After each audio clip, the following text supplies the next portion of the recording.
রাত 10:30 হায়দ্রাবাদের রাজীব গান্ধী আন্তর্জাতিক বিমানবন্দরে একটা প্রাইভেট প্লেন ল্যান্ড করে। প্লেন থেকে কয়েকজন মুখোশধারী লোক হাতে রাইফেল নিয়ে বেরিয়ে আসে আর দুই পাশে লাইন হয়ে দাঁড়িয়ে যায়।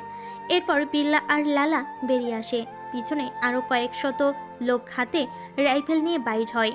লোকগুলোকে দেখে মনে হচ্ছে এরা সবাই বাইরের দেশের লোক। সেখানে আগে থেকেই স্বরাষ্ট্রমন্ত্রী রাজেন্দ্র সাহেব এবং কয়েকশো লোক আগে থেকে গাড়ি নিয়ে উপস্থিত ছিল। সেখানে মন্ত্রী উপস্থিত থাকায় পুলিশ আসতে পারেনি। বিল্লাকে দেখে রাজেন্দ্র সাহেব দৌড়ে গিয়ে পা ধরে সালাম করে। রাত 2টা বাজে, খুব জোরে বৃষ্টি হচ্ছে। বৃষ্টির জন্য কিছু দেখা যাচ্ছে না। শহর পেরিয়ে জঙ্গলের মাঝ বরাবর কয়েকশো গাড়িতে ফুল স্পিডে ছুটে চলেছে। অন্যদিকে শহরের মাঝ বরাবর থাকা সব থেকে উঁচু বিল্ডিংয়ের উপর থেকে এক আগন্তুক এই দৃশ্য দেখে অট্টহাসিতে ফেটে উঠছে। দেখতে দেখতে গাড়িগুলো জঙ্গলের মাঝে গিয়ে উধাও হয়ে গেল। বৃষ্টিটা আস্তে আস্তে কমতে শুরু করেছে। এবার প্রশ্ন হলো, কে এই বিল্লা? কেনই বা সে হায়দ্রাবাদ আসলো? আর কোথা থেকে বা আসলো? রাজেন্দ্র কে? কি তার পরিচয়? এসব কিছুর উত্তর জানতে হলে আপনাদের আজ থেকে 12 বছর আগে যেতে হবে। তো চলুন দেরি না করে জেনে আসি আজ থেকে 12 বছর আগে কি হয়েছিল। সব প্রশ্নের উত্তর জানতে ধৈর্য সহকারে সম্পূর্ণ গল্পটা শুনতে থাকুন। আজ থেকে 12 বছর আগে সালটা ছিল 2008। সকাল 7:40। ছোট একটা নদীর পাড়ে দাঁড়িয়ে আছে মধ্যবয়স্ক একটা লোক। লোকটার হাতে একটা দামি ব্র্যান্ডের সিগারেট। আনমনে নদীর পাড়ের দিকে তাকিয়ে আছে আর কি যেন ভাবতেছে। কিছুক্ষণ পর পিছন থেকে একটা বাইক এসে দাঁড়ালো লোকটার কাছে। লোকটা পিছন ফিরে তাকালো। বাইক নিয়ে আসা লোকটা বাইক থেকে নেমে গিয়ে লোকটাকে জড়িয়ে ধরলো আর কৌশল বিনিময় করতে লাগলো। কেমন আছিস নাজিম? অনেকদিন পর দেখা হলো। বাড়ির সবাই কেমন আছে? আলহামদুলিল্লাহ, সবাই ভালো আছে। কিন্তু মাফিয়াদের আর ভালো থাকা সবসময় একটা ভয়ের মাঝে থাকতে হয়। না জানি কখন কোন দিক থেকে কোন শত্রু এসে হামলা করে মেরে দেয়। যাই হোক, বাদ দাও সেগুলো। যে জন্য আসা তোমার কাছে, এই নাও, এইটাই সেই গুপ্ত লাল ফাইল। এখানে ভারতের সব নামি দামি লোকের ডিটেলস আছে। আর এই ফাইলের সব কয়টা এক একটা ক্রিমিনাল। আর এদের সবার বস হলো বিল্লা ভাউ। সম্পূর্ণ ভারতের জন্য এ এক আতঙ্ক। ও ছোট ভাই লালা ভাউ আর তার সব থেকে কাছের লোক শাকিল, গুরু, রাব্বি মিলে পুরো আন্ডারওয়ার্ল্ডে রাজ করছে। পৃথিবীর এমন কোনো জায়গা নেই যেখানে তাদের ড্রাগস আর বেআইনি বন্দুক সাপ্লাই হয় না। কেউ যদি এদের বিরুদ্ধে কোনো কথা বলে, পরের দিন মেন রোডে তার পরিবার সহ সবার লাশ পাওয়া যায়। শালারা টাকার লোভে পড়ে নিজের দেশে বোম ব্লাস্ট করতে দুইবার ভাবে না। অনেক বড় বড় নেতা, মন্ত্রী, বড় বড় পুলিশ কর্মকর্তা সহ ভারতের অনেক নামি দামি লোক ওর সাথে জড়িত। সেজন্যে তাকে কেউ কিছু করতে পারে না। এই ফাইলটার মধ্যে ওই খেকশিয়ালগুলোর কুকর্মের সব প্রমাণ আছে। আমি নিজের প্রাণ সংকটে ফেলে এই ফাইল তৈরি করেছি। তুমি একজন নামকরা সাংবাদিক, আমি চাই তুমি এটা নিউজ করে সবাইকে জানিয়ে দাও। নাজিম, তুই যে তোর প্রাণ সংকটে রেখে এই প্রাণগুলো একজোট করেছিস, সত্যি এটা প্রশংসার বিষয়। তুই দেখবি আমি তাদের কি অবস্থা করি। আলতাফ, তুই যতটা সহজ ভাবছিস এই কাজ ততটা সহজ নয়। এটাতে অনেক রিস্ক আছে। ওই খেকশিয়ালগুলো বড় একটা ধামাকা করতে যাচ্ছে। আমি চাই সে এই ধামাকাটা করার আগেই তার ফাঁসি হয়ে যাক। আচ্ছা ঠিক আছে, তুই তোর কাজ চালিয়ে যা, আমি এখন যাই। আরে দাঁড়া একটু, আমি তোর কথা বলছিলাম তোর ভাবিকে। আজকে তোর পছন্দের খাবার রান্না হয়েছে বাড়িতে, তোকে ডেকেছে তোর ভাবি। চল, সেখানে খাওয়া দাওয়া করে বাড়ি যাবি। ওহ আচ্ছা আচ্ছা ঠিক আছে, চল তাহলে যাওয়া যাক। এই বলে আলতাপ ফাইলটা রেগে রেখে দিল আর হাসতে হাসতে দুজনে বাইকে উঠে চলে গেল বাড়ির দিকে। বাড়ির দিকে অনেক আনন্দ ফুর্তির মাঝে তাদের দিনটা কাটলো। সন্ধ্যা 6টার সময়। অন্যদিকে একটা ঘরের মধ্যে কয়েকটা লোক দাঁড়িয়ে আছে আর তাদের মাঝ বরাবর একটা টি টেবিল রাখা আর দুই সাইডে দুইটা চেয়ার। চেয়ারে বসে আছে দুইটা লোক, পা দুটো টি টেবিলের ওপর রাখা। টি টেবিলে এক সাইডে দুইটা মদের বোতল আর একটা লাল কালারের ফাইল রাখা। লোক দুইটা একে অপরকে বলতে লাগলো, লালা, ভাই। এখন সময় হয়ে গেছে, আমাদের কাজটা করতে হবে। এই মুম্বাই শহরটাকে ধূলিসাৎ করতে হবে। প্রথম বোম ব্লাস্ট যেন মুম্বাইয়ের সব থেকে বড় রেল স্টেশনে হওয়া চাই, যেখানে 24 ঘন্টা অল টাইম লোকের ভিড় থাকে। আর একটা বোম ব্লাস্ট হওয়ার প্রত্যেক 5 মিনিট পর পর একটা করে বোম ব্লাস্ট হওয়া চাই। কম করে হলেও যেন 20টা জায়গায় বোম ব্লাস্ট হয়। আর সব কয়টা বোম যাতে কোলাহলপূর্ণ জায়গায় হয়। হয়ে যাবে ভাই, টেনশন করবেন না। আজকে রাতে এই মুম্বাই শহর তাতে ধামাকা আর ধামাকা হবে। এটা বলে দুজনেই জোরে জোরে হাসতে লাগলো। তাদের দুজনের সাথে ওই ঘরে থাকা সবাই হাসতে লাগলো। হঠাৎ সেই ঘরে নাজিম প্রবেশ করলো। নাজিম এদের হয়ে কাজ করে অনেক দিন যাবৎ, কিন্তু নাজিম কখনো খারাপ কিছু করেনি, সবসময় মানুষের ভালো করে আসছে। সে একটা উদ্দেশ্য নিয়েই এদের মাফিয়া গ্রুপে জয়েন হয়েছে, আর সেটা হলো এদের বিরুদ্ধে প্রমাণ খুঁজে এদের আইনের আওতায় দেওয়া। সে ঘরে দেখে তার তৈরি করা লাল ফাইল, তার দিকে চোখ গেল, যেটা সে তার বন্ধু আলতাফকে দিয়েছিল। সাথে সাথে তার পায়ের নিচ থেকে মাটি সরে যাওয়ার মতো অবস্থা। ঘরে থাকা সবাই নাজিমের দিকে তাকালো, কিন্তু তাকে কেউ কিছু বলল না। বোম ব্লাস্টের আগে গ্যাংয়ের বাকি লোকদের নিয়ে শাকিল আর গুরু মুম্বাই চলে যাবে, রাব্বি দুবাই চলে যাবে, আর লালার সাথে নাজিম মালয়েশিয়া চলে যাবে। বিল্লার কথা শেষ হতে না হতেই নাজিম বলে উঠল, ভাইয়া আমি যেতে পারবো না, আমার মায়ের শরীরটা ভালো নেই, মা অনেক অসুস্থ, আমি একটু গ্রামে যেতে চাই। ও আচ্ছা, ঠিক আছে যা, মা বলে কথা, যাওয়া তো লাগবেই। নাজিম সেখান থেকে যেতে লাগলো। বিল্লা আবার পেছন থেকে ডাক দিল আর বলতে লাগলো, এ নাজিম, একটু সাবধানে থাকিস, কেননা আশেপাশে অনেক বেঈমান ঘোরাঘুরি করছে। আমার প্ল্যানটা যেন কেউ জানতে না পারে, না হলে বুঝতেই পারছিস। জি ভাইয়া। নাজিম সেখানে আর এক মুহূর্ত দাঁড়ালো না, তড়িঘড়ি করে ঘর থেকে বাইর হলো। বাইরে এসে নিজের বাইকটা নিয়ে ফুল স্পিডে বাইক চালিয়ে বাড়িতে পৌঁছালো। তড়িঘড়ি করে ঘরে ঢুকে পড়লো। ঘরে ঢুকে দেখে তার স্ত্রী রাতের রান্না করছে, আর তার দুইটা ছেলে মেয়ে আছে।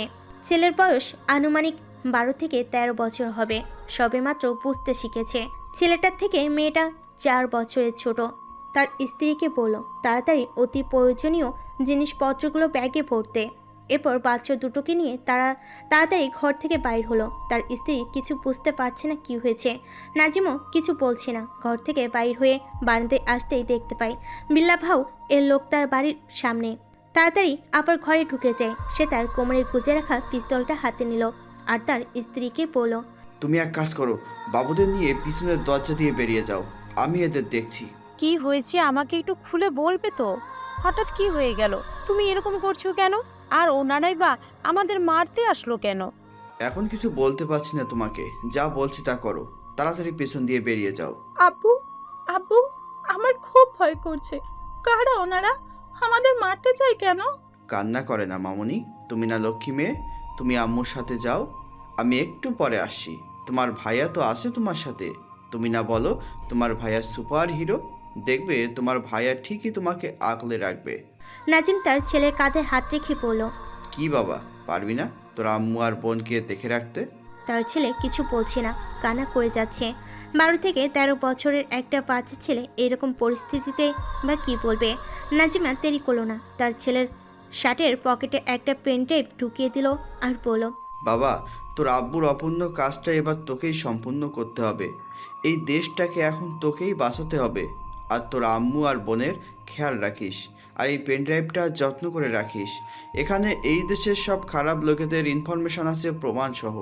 আর তোর আলতাফ আঙ্কেলের সাথে যোগাযোগ রাখবি না, সে বেইমানি করেছে আমার সাথে। নাজিম তার স্ত্রী অপর্ণাকে উদ্দেশ্য করে বলল, অপর্ণা, তুমি যাও এখন, বেঁচে থাকলে আবার দেখা হবে। তুমি এখান থেকে না গেলে ওরা সবাইকে মেরে ফেলবে। তুমি কি চাও বলো, তোমার এই বাচ্চা ছেলে মেয়ে দুটো? ওপাশ থেকে দরজা ধাক্কাচ্ছে বিল্লার লোক। নাজিম আর কিছু বলল না, পিস্তল হাতে নিয়ে দরজার দিকে এগোতে লাগলো। অপর্ণা যেতে চাইছিল না, না যেয়ে বা কী করবে এই ছোট্ট বাচ্চা দুটোর কথা চিন্তা করে। কান্না করতে করতে পিছনে দরজা দিয়ে পেরিয়ে গেল। ছেলেটা দৌড়ে যেতেই তার পকেট থেকে পেন ড্রাইভটা পড়ে গেল। এইদিকে নাজিম বিল্লার লোকেদের সাথে গোলাগুলি করতে লাগলো। একটা সময় পিস্তলের গুলি শেষ হয়ে গেল। সে পিস্তল ফেলে দিয়ে হাত দিয়ে মারামারি করতে লাগলো। এইদিকে অপর্ণা বাচ্চা দুটোকে নিয়ে দৌড়াতে দৌড়াতে বাড়ি থেকে কিছুটা দূরে একটা নদীর পাড়ে চলে আসলো। বাচ্চা ছেলেটা পকেটে হাত দিয়ে দেখে তার বাবার দেওয়া পেন ড্রাইভটা পকেটে নেই। অপর্ণা জিজ্ঞেস করলো, কি হয়েছে বাবা, কি খুঁজছো? মা, আব্বুর দেওয়া পেন ড্রাইভটা মনে হয় সেখানে পড়ে গেছে, খুঁজে পাচ্ছি না। তোমরা এখানে থাকো, আমি এক্ষুনি নিয়ে আসছি। এই বলে সে আবারও বাড়ি থেকে দৌড় দিল। পিছন থেকে তার মা অপর্ণা আর তার বোন ডাকতে লাগলো। সে শুনলো না। সে দৌড়ে গিয়ে পিছনে দরজা দিয়ে ঘরে ঢুকলো। ঘরে ঢুকে দেখে পেন ড্রাইভটা মেঝেতে পড়ে আছে। সে পেন ড্রাইভটা হাতে নিল। হঠাৎ করে একটা গুলির শব্দ হলো। সামনের দিকে তাকিয়ে দেখে তার আব্বুর হাতে একটা গুলি লেগেছে। আর কতগুলো লোক তার আব্বুকে ধরে আছে। আর সামনে একটা লোক পিস্তল হাতে দাঁড়িয়ে আছে। লোকটা নাজিমের পায়ে একটা গুলি করলো। ছেলেটা দৌড়ে তার বাবার কাছে যেতে লাগলো। আব্বু, আব্বু, কি হয়েছে তোমার? ওনারা মারছে কেন তোমাকে? বাবা তুই যা এখান থেকে, যা তুই। হঠাৎ সেখানে দামি ব্র্যান্ডের একটা গাড়ি এসে থামলো তাদের সামনে। গাড়ি থেকে নেমে আসলো বিল্লা ভাও। এদিকে ছোট ছেলেটাকে একটা লোক গিয়ে ধরে রেখেছে। বিল্লা নাজিমের সামনে এসে দাঁড়ালো। নাজিমকে ধরে রাখা একটা লোক বলল, ভাই ওটা নাজিমের ছেলে, ওর স্ত্রী ওর মেয়েকে নিয়ে পালিয়ে গেছে। বিল্লা একবার বাচ্চা ছেলেটার দিকে তাকালো। এরপর পকেট থেকে পিস্তল বাইর করে নাজিমের বুক বরাবর একটা গুলি করলো। নাজিম চিৎকার করে উঠল। নাজিমের ছেলে আব্বু আব্বু বলে চিৎকার করছে আর কান্না করছে। বিল্লা আরও দুইটা গুলি করলো। নাজিমকে ধরে রাখা লোক দুটো নাজিমকে ছেড়ে দিল। নাজিমের নিথর দেহটা মাটিতে লুটিয়ে পড়লো। নাজিমের ছেলে স্তব্ধ হয়ে সেখানে দাঁড়িয়ে রইল। বিল্লা ভাও সেখান থেকে হেঁটে আস্তে আস্তে ছেলেটার কাছে আসলো। এতক্ষণ ছেলেটাকে ধরে রাখা লোকটা ছেলেটার হাত ছেড়ে দিয়েছে। বিল্লা ছেলেটার কাছে এসে ছেলেটার হাত থেকে যে পেন ড্রাইভটা নিতে যাবে অমনি ছেলেটা পাশে থাকা লোকটার কোমর থেকে ছুরিটা নিয়ে বিল্লার হাতের মাঝ বরাবর মেরে দিল। আর সেখান থেকে দৌড়ে পালাতে লাগলো। বিল্লার হাত ধরে চিৎকার করছে। বিল্লার লোকগুলো ছেলেটার পিছু ধাওয়া করতে লাগলো। ছেলেটা জান প্রাণ দিয়ে দৌড়াচ্ছে। ছেলেটা দৌড়াতে দৌড়াতে একটা ছোট্ট গুলিতে ঢুকে গেল। সেখান দিয়ে দৌড়ে সেই নদীর ঘাটে চলে আসলো। এইদিকে অপর্ণা আর তার মেয়ে একটা বটে উঠে বসে আছে। ছেলেটাকে দৌড়ে কাছে আসতে দেখে চিল্লিয়ে ডাকতে লাগলো। ছেলেটা দৌড়ে যেই বোটে উঠতে যাবে অমনি বিল্লার এক লোক একটা ঢেলবোম ছুঁড়ে মারল বোটের দিকে। ধুম করে একটা আওয়াজ হলো আর চারিদিকে একটা আগুনের বিস্ফোরণ বয়ে গেল। বটটা পানিতে উল্টে গেল আর ছোট ছেলেটা ছিটকে গিয়ে একপাশে পড়ে গেল আর পাথরের সাথে আঘাত লাগার ফলে বেহুশ হয়ে গেল। বিল্লার লোকগুলো নদীর কাছে আসে। একটু দেখাদেখি করে সেখান থেকে চলে গেল। 2 ঘন্টা পর আজকে রাতের আকাশটা কেমন মেঘাচ্ছন্ন হয়ে আছে। আকাশে একটা তারাকেও দেখা যাচ্ছে না। আকাশের অবস্থা দেখে মনে হচ্ছে এখনই বৃষ্টি নামবে। জোরে জোরে মেঘগুলো ডাকা শুরু হয়ে গেছে। দেখতে না দেখতেই মুষলধারে বৃষ্টি শুরু হয়ে গেল। বৃষ্টির ফোঁটা ছেলেটার মুখে পড়তে ছেলেটার জ্ঞান ফিরে আসলো। আস্তে আস্তে করে চোখ খুলতে লাগলো ছেলেটা। মাথায় আঘাত পাওয়ার ফলে মাথা অনেকটা ফেটে গেছে। যখনই উঠে বসতে যাবে মাথা ব্যথায় উঠতে পারছে না। হাত দিয়ে মাথা চেপে ধরে আবারও শুয়ে পড়ল। কিছুক্ষণ শুয়ে থাকার পর কিছুটা স্বাভাবিক হলো। আস্তে করে উঠে বসলো। এরপর বসা থেকে উঠে নদীর দিকে তাকিয়ে থাকলো আর চোখ দিয়ে 2 ফোঁটা পানি গড়িয়ে পড়লো। সকাল 6টা বাজে। এখনও বৃষ্টি কমার কোনো নামই নিচ্ছে না। টিপটাপ করে এখনও বৃষ্টি পড়ে যাচ্ছে। এখন তেমন একটা মানুষ নেই রাস্তাঘাটে। হয়তো এখনও সবাই গভীর ঘুমে আচ্ছন্ন। ছেলেটা গুটি গুটি পায়ে হেঁটে চায়ের দোকানের পাশে গিয়ে দাঁড়ালো আর চাওয়ালাকে উদ্দেশ্য করে বলল, ভাইয়া, আমাকে কিছু খেতে দেবেন? আমি খুব ক্ষুধার্ত, কালকে রাত থেকে কিছু খাইনি। চাওয়ালা লোকটা চা বানাচ্ছিল। হঠাৎ কারোর কণ্ঠস্বর শুনে মাথা তুলে তাকালো। তাকিয়ে দেখে একটা ছোট্ট ছেলে দাঁড়িয়ে আছে বৃষ্টির মধ্যে। ছেলেটার মাথাটা অনেক ক্ষত আগে ফেটে যাবার ফলে রক্তগুলো জমাট বেঁধে গেছে। চাওয়ালা লোকটা তড়িঘড়ি করে ছেলেটাকে ভিতরে নিয়ে আসলো। ছেলেটাকে কিছু জিজ্ঞাসা না করে আগে তার মাথার রক্তগুলো পরিষ্কার করে মাথায় ব্যান্ডেজ করে দিল আর 1 কাপ চা আর বিস্কিট হাতে দিল। ছেলেটা সেখানে থাকা বেঞ্চে বসে চায়ের কাপে চুমুক দিয়ে যে সামনে তাকালো, ছেলেটা দেখলো একটা মধ্যবয়স্ক লোক 4টা বাচ্চা ছেলে মেয়েকে নিয়ে হাঁপাতে হাঁপাতে দৌড়ে আসছে। দেখে মনে হচ্ছে সবাই সমবয়সী। লোকটা দৌড়ে এসে একটা লোকানোর জায়গা খুঁজতে লাগলো। একটু খোঁজাখুঁজি করে দেখতে পেল ছোট একটা টিনের ঘর। লোকটা বাচ্চাগুলোকে নিয়ে দৌড়ে সেখানে ঢুকে গেল। ছেলেটা এখনও তাকিয়ে আছে তাদের দিকে। সেদিকে ওই লোকটার কোনো ভ্রুক্ষেপ নেই। দেখে মনে হচ্ছে লোকটা অনেক ভয় পেয়ে আছে। একটু পর সেখানে একটা জিপ গাড়ি আসে। গাড়ি থেকে কয়েকটা লোক নেমে আসে। লোকগুলোর হাতে বিভিন্ন ধরনের অস্ত্র, যেমন চেন, ছুরি, রামদা ইত্যাদি। লোকগুলো গাড়িতে নেমে চারপাশে খোঁজাখুঁজি করতে লাগলো। কিছুক্ষণ খোঁজার পর খুঁজে না পেয়ে বেঞ্চে বসে থাকা ছেলেটার কাছে আসে। একটা লোক এসে ছেলেটার মুখটা একটু চেপে ধরে আর রাগী গলায় বলতে লাগে, এই ছেলে, এখানে একটা বুড়ো আর 4টা বাচ্চাকে কোথাও দেখেছো? এই ছেলে, কথা বলছিস না কেন? ছেলেটার মুখ চেপে ধরে। ছেলেটা অনেক রেগে যায় আর মুখ চেপে ধরা লোকটার হাত ধরে। সেই ছোট ঘর থেকে সব কিছু দেখছিল বাচ্চা ছেলে মেয়েগুলো। ছেলেটা বসে থেকে উঠে দেয়। ছেলেটা রাগান্বিত মুখ থেকে লোকটা বলে। উত্তর বাচ্চা, তুই আমাকে রাগ দেখাস? তোকে তো। লোকটা যে ছেলেটাকে মারতে যাবে অমনি ঘরে থাকা বাচ্চা মেয়েটা ভয়ে চিৎকার করে ওঠে। লোকটা ছেলেটাকে না মেরে ঘরটার দিকে পা বাড়ে। লোকগুলো ঘরটার কাছে যেতেই পিছনে থাকা ছেলেটা একটা কাচের বোতল হাতে নেয় আর লোকগুলোর মাঝে থাকা লিডার লোকটার পেটে ঢুকিয়ে দেয়। রক্ত ছিটকে আসে ছেলেটার মুখে পড়ে। মুখে রক্ত পড়ার ফলে ছেলেটাকে যে কেউ দেখলে ভয় পাবে। ছেলেটাকে দেখে মনে হচ্ছে এ কোনো হিংস্র প্রাণী। এটা দেখে সেখানকার বাকি লোকগুলো অনেক ভয় পেয়ে যায় আর সেখান থেকে পালিয়ে যায়। ঘর থেকে বয়স্ক লোকটা বেরিয়ে এসে উত্তেজিত কণ্ঠে বলতে লাগলো। আরে বাবা, কি করলে এটা তুমি? চলো এখান থেকে যাই। ছেলেটার হাত থেকে ভাঙা কাচের টুকরোটা নিয়ে ছুঁড়ে ফেলে দিল আর সবাইকে সেখান থেকে নিয়ে চলে গেল বয়স্ক লোকটার বাড়ির উদ্দেশ্যে। গরমের শেষে ঠান্ডা শুরু। সারা রাত মুষলধারে বৃষ্টি হওয়ার ফলে আজকে দিনটা বেশ ঠান্ডা পড়েছে। বলতে গেলে ঠান্ডার শুরুর দিকে যে বৃষ্টি হয় সেই বৃষ্টি হচ্ছে। এক কথায় এই বৃষ্টির ঠান্ডাকে আহ্বান করছে। বয়স্ক লোকটা বাচ্চাগুলোর মাথায় পানিগুলো মুছে দিল আর বাড়ির উঠোনে একটু আগুন ধরিয়ে দিল। আসলে বাচ্চাগুলোর খুব ঠান্ডা লেগেছে। ঠান্ডায় কাঁপাকাঁপি শুরু হয়ে গেছে। বাচ্চাগুলোকে আগুনের পাশে বসিয়ে দিল আর নিজের মাথা মুছতে মুছতে নতুন নিয়ে আসা ছেলেটাকে উদ্দেশ্য করে বয়স্ক লোকটা বলতে লাগলো। বাবা, আমি একজন সাধারণ গাড়ির মেকার। এই বাচ্চাগুলোকে দেখতে পারছো? এরা সবাই এতিম। এদের মা বাবা বোম ব্লাস্টে মারা গেছে। এদের আর এই পৃথিবীতে কেউ নেই, একমাত্র উপরওয়ালা ছাড়া। আচ্ছা বাবা, তোমার মা বাবা কোথায়? মেরে দিয়েছে আমার মা বাবাকে। ওই জানোয়ারগুলা মেরে দিয়েছে আমার মা বাবাকে। কে মেরেছে বাবা? বিল্লা ভাউ। জানোয়ার ওইগুলা। শুধু তোমার মা বাবা নয়, এই শহরের 3 জায়গায় বোম ব্লাস্ট করেছে, যেখানে 6 লাখের মতো লোক মারা গেছে। বোম ব্লাস্ট করার পর জানোয়ারগুলো দেশ ছেড়ে পালিয়েছে। এখন উপরওয়ালা ওদের শাস্তি দেবে। না, ওই জানোয়ারগুলোকে আমি মারবো। শালা এক একটাকে কুত্তার মতো মারবো। চিন্তা করো না বাবা, এই জানোয়ারগুলো যেখানেই থাকুক না কেন তাদেরকে খুঁজে বের করে মারবে। আর তোমার সাথে সব সময় আমি আছি, কথা দিলাম তোমাকে। 10 বছর পর সেই ছোট্ট ছেলে মেয়েগুলো এখন আর ছোট নেই, অনেকটা বড় হয়ে গেছে। যাই হোক, চলুন গল্পে ফেরা যাক। সকাল 11টা বাজে। হায়দ্রাবাদ পুলিশ হেডকোয়ার্টারের সামনে ফুল স্পিডে একটা প্রাইভেট পুলিশের গাড়ি এসে থামে। একটা কনস্টেবল দৌড়ে গিয়ে গাড়ির দরজা খুলে দেয়। গাড়ি থেকে পুলিশের ড্রেস পরা সুদর্শন এক যুবক বাইর হয় আর ভিতরের দিকে যেতে থাকে। কনস্টেবল থেকে শুরু করে সব পুলিশ অফিসার স্যালুট দিতে থাকে। পুলিশ অফিসারটা সোজা হেডকোয়ার্টারের মিটিং রুমে প্রবেশ করে। সেখানে অনেক উচ্চ পদস্থ পুলিশ কর্মকর্তারা আগে থেকেই বসেছিল। যুবক পুলিশ অফিসারটা ভেতরে ঢুকে যে সবার হেড তাকে স্যালুট করে আর তার চেয়ারে বসে পড়ে।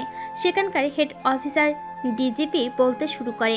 ডিয়ার অফিসার, একটা গুরুত্বপূর্ণ পরামর্শ করার জন্য আপনাদেরকে আজকের এই ইমার্জেন্সি মিটিংয়ে ডাকা হয়েছে।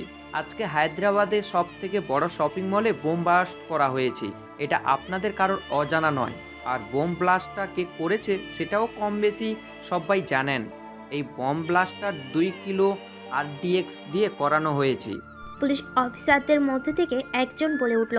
আসলে স্যার, এমনটা যে হবে তারা বুঝতে পারেনি, না বুঝে হয়ে গেছে। এটা একটা অ্যাক্সিডেন্ট বলা যায়। ভাবনার বিষয় হলো এটা যে সেই শপিং মল থেকে কিছুটা দূরে একটা বিল্ডিংয়ে আছে, সেখান থেকে 3 কিলো RDX পাওয়া গেছে। তার মানে এটা দাঁড়ায় যে তারা হায়দ্রাবাদের সব বড় বড় শহরগুলোতে বোম ব্লাস্ট করতে চায়, যেখানে মানুষের সংখ্যা বেশি। আর তাদের কল রেকর্ড চেক করার পর এটা জানা যায় যে বিল্লা গ্যাংয়ের 2 জন বিশ্বস্ত লোক, গুরু আর শাকিল, দুবাই থেকে এই গ্যাংকে পরিচালনা করছে। আর এই হায়দ্রাবাদে যে বিল্লা গ্যাং পরিচালনা করছিল সে হলো লালা ভাউ। এই গ্যাংয়ের লিডার বিল্লা ভাউয়ের ছোট ভাই হলো লালা। আর আমাদের পুলিশ ইনফরমেশনের মতে লালা ভাউ বোম ব্লাস্ট করতে গিয়ে সেও সেখানেই মারা যায়, কিন্তু সেখানে তার ডেড বডি পাওয়া যায়নি। স্যার, তাদের যে কোনো একজনকে ধরে নিয়ে এনে জিজ্ঞাসাবাদ করলে কেমন হয়? এটা সম্ভব না, কেননা তাদের কাছে পৌঁছানোর কোনো রাস্তা নেই আমাদের কাছে। অন্য কিছু ভাবতে হবে। অন্যদিকে একটা হাসপাতালে করিডোর দিয়ে একজন ডাক্তার একটা লোককে বেডে শুয়ে নিয়ে যাচ্ছে। দেখে মনে হচ্ছে এটা একটা ডেথ বডি। করিডোরে শেষ প্রান্তে যেতে একটা লোক এগিয়ে আসে। বেড ঠেলে নিয়ে আসা ডাক্তার লোকটাকে দেখতে পেয়ে বেডটা সেখানে দাঁড় করে। লোকটাও বেডের কাছে এসে দাঁড়িয়ে যায়। ডাক্তার লোকটাকে উদ্দেশ্য করে বলে, কাজটা কিন্তু অনেক রিস্ক ছিল। আরে ভাই, জীবনে একটু রিস্ক না নিলে জীবন চলবে কি করে? কাজটা করতে যদি না করতে তাহলে সোজা 3.5 হাত মাটির নিচে চলে যেতে। এটা বলে লোকটা বেডে শুয়ে থাকা লোকটার মুখের কাপড়টা উঠিয়ে দিল আর বেডে শুয়ে থাকা লোকটা উঠে বসলো। কি লালা ভাই, এই ডাক্তার কোনো কষ্ট দেয়নি তো? দূর বোকা, এই কষ্ট দেবে আমাকে? এর সাহস আছে নাকি? তুই এটা ভাবলি কি করে? হ্যাঁ, এটা আর কেউ নয়, বিল্লা ভাও, এর ছোট ভাই লালা ভাও, যে কিনা সেই বোম ব্লাস্টে মারা গিয়েছিল বলে নিউজ হচ্ছিল, কিন্তু সে সেখানে মারা যায়নি। সেখান থেকে সে পালিয়ে গিয়েছিল আর শরীরে আঘাত পাওয়ার জন্য একটা হাসপাতালে ভর্তি হয় আর সেখানকার ডাক্তারকে টাকা খাইয়ে সেখানে লুকিয়ে থাকে। লালা বেড থেকে উঠে একটা শার্ট গায়ে দিয়ে হাঁটতে থাকে। চলুন 10 বছর আগের সেই ছোট্ট বাচ্চাদের কাছ থেকে একটু ঘুরে আসি। 10 বছর আগে সেই ছোট্ট বাচ্চাগুলো এখন আর বাচ্চা নেই, তার এখন অনেকটাই বড় হয়ে গেছে। কত বাচ্চা বাচ্চা বলে ডাকবো? এবার তো তাদের একটা করে নাম দেওয়া যাক।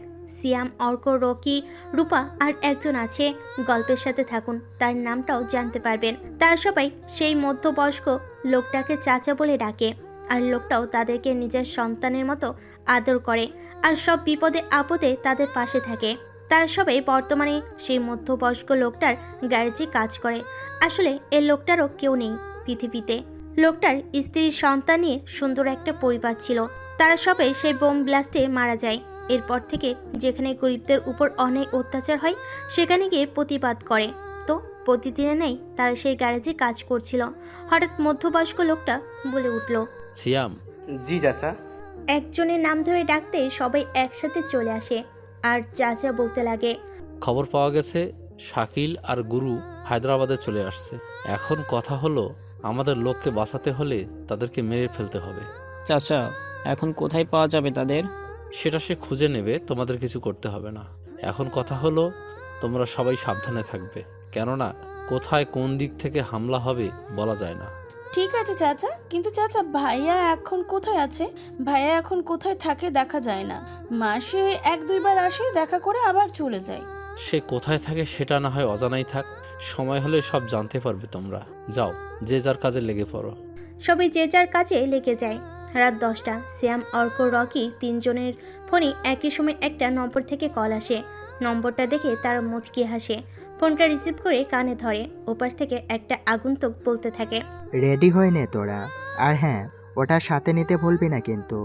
আমি লোকেশন পাঠিয়ে দিয়েছি, চলে আয় সেখানে। জি ভাই। আগন্তুকটা ফোন কেটে দেয় আর সেও রেডি হতে থাকে। অন্যদিকে শাকিল আর গুরু মুম্বাই থেকে হায়দ্রাবাদে এসে একটা হোটেলে উঠেছে। বিল্লা আর লালা এখন কোথায় আছে তারা জানে না। শাকিল আর গুরু মধ্যরাতে বার হয়ে ঘোরাঘুরি করার জন্য।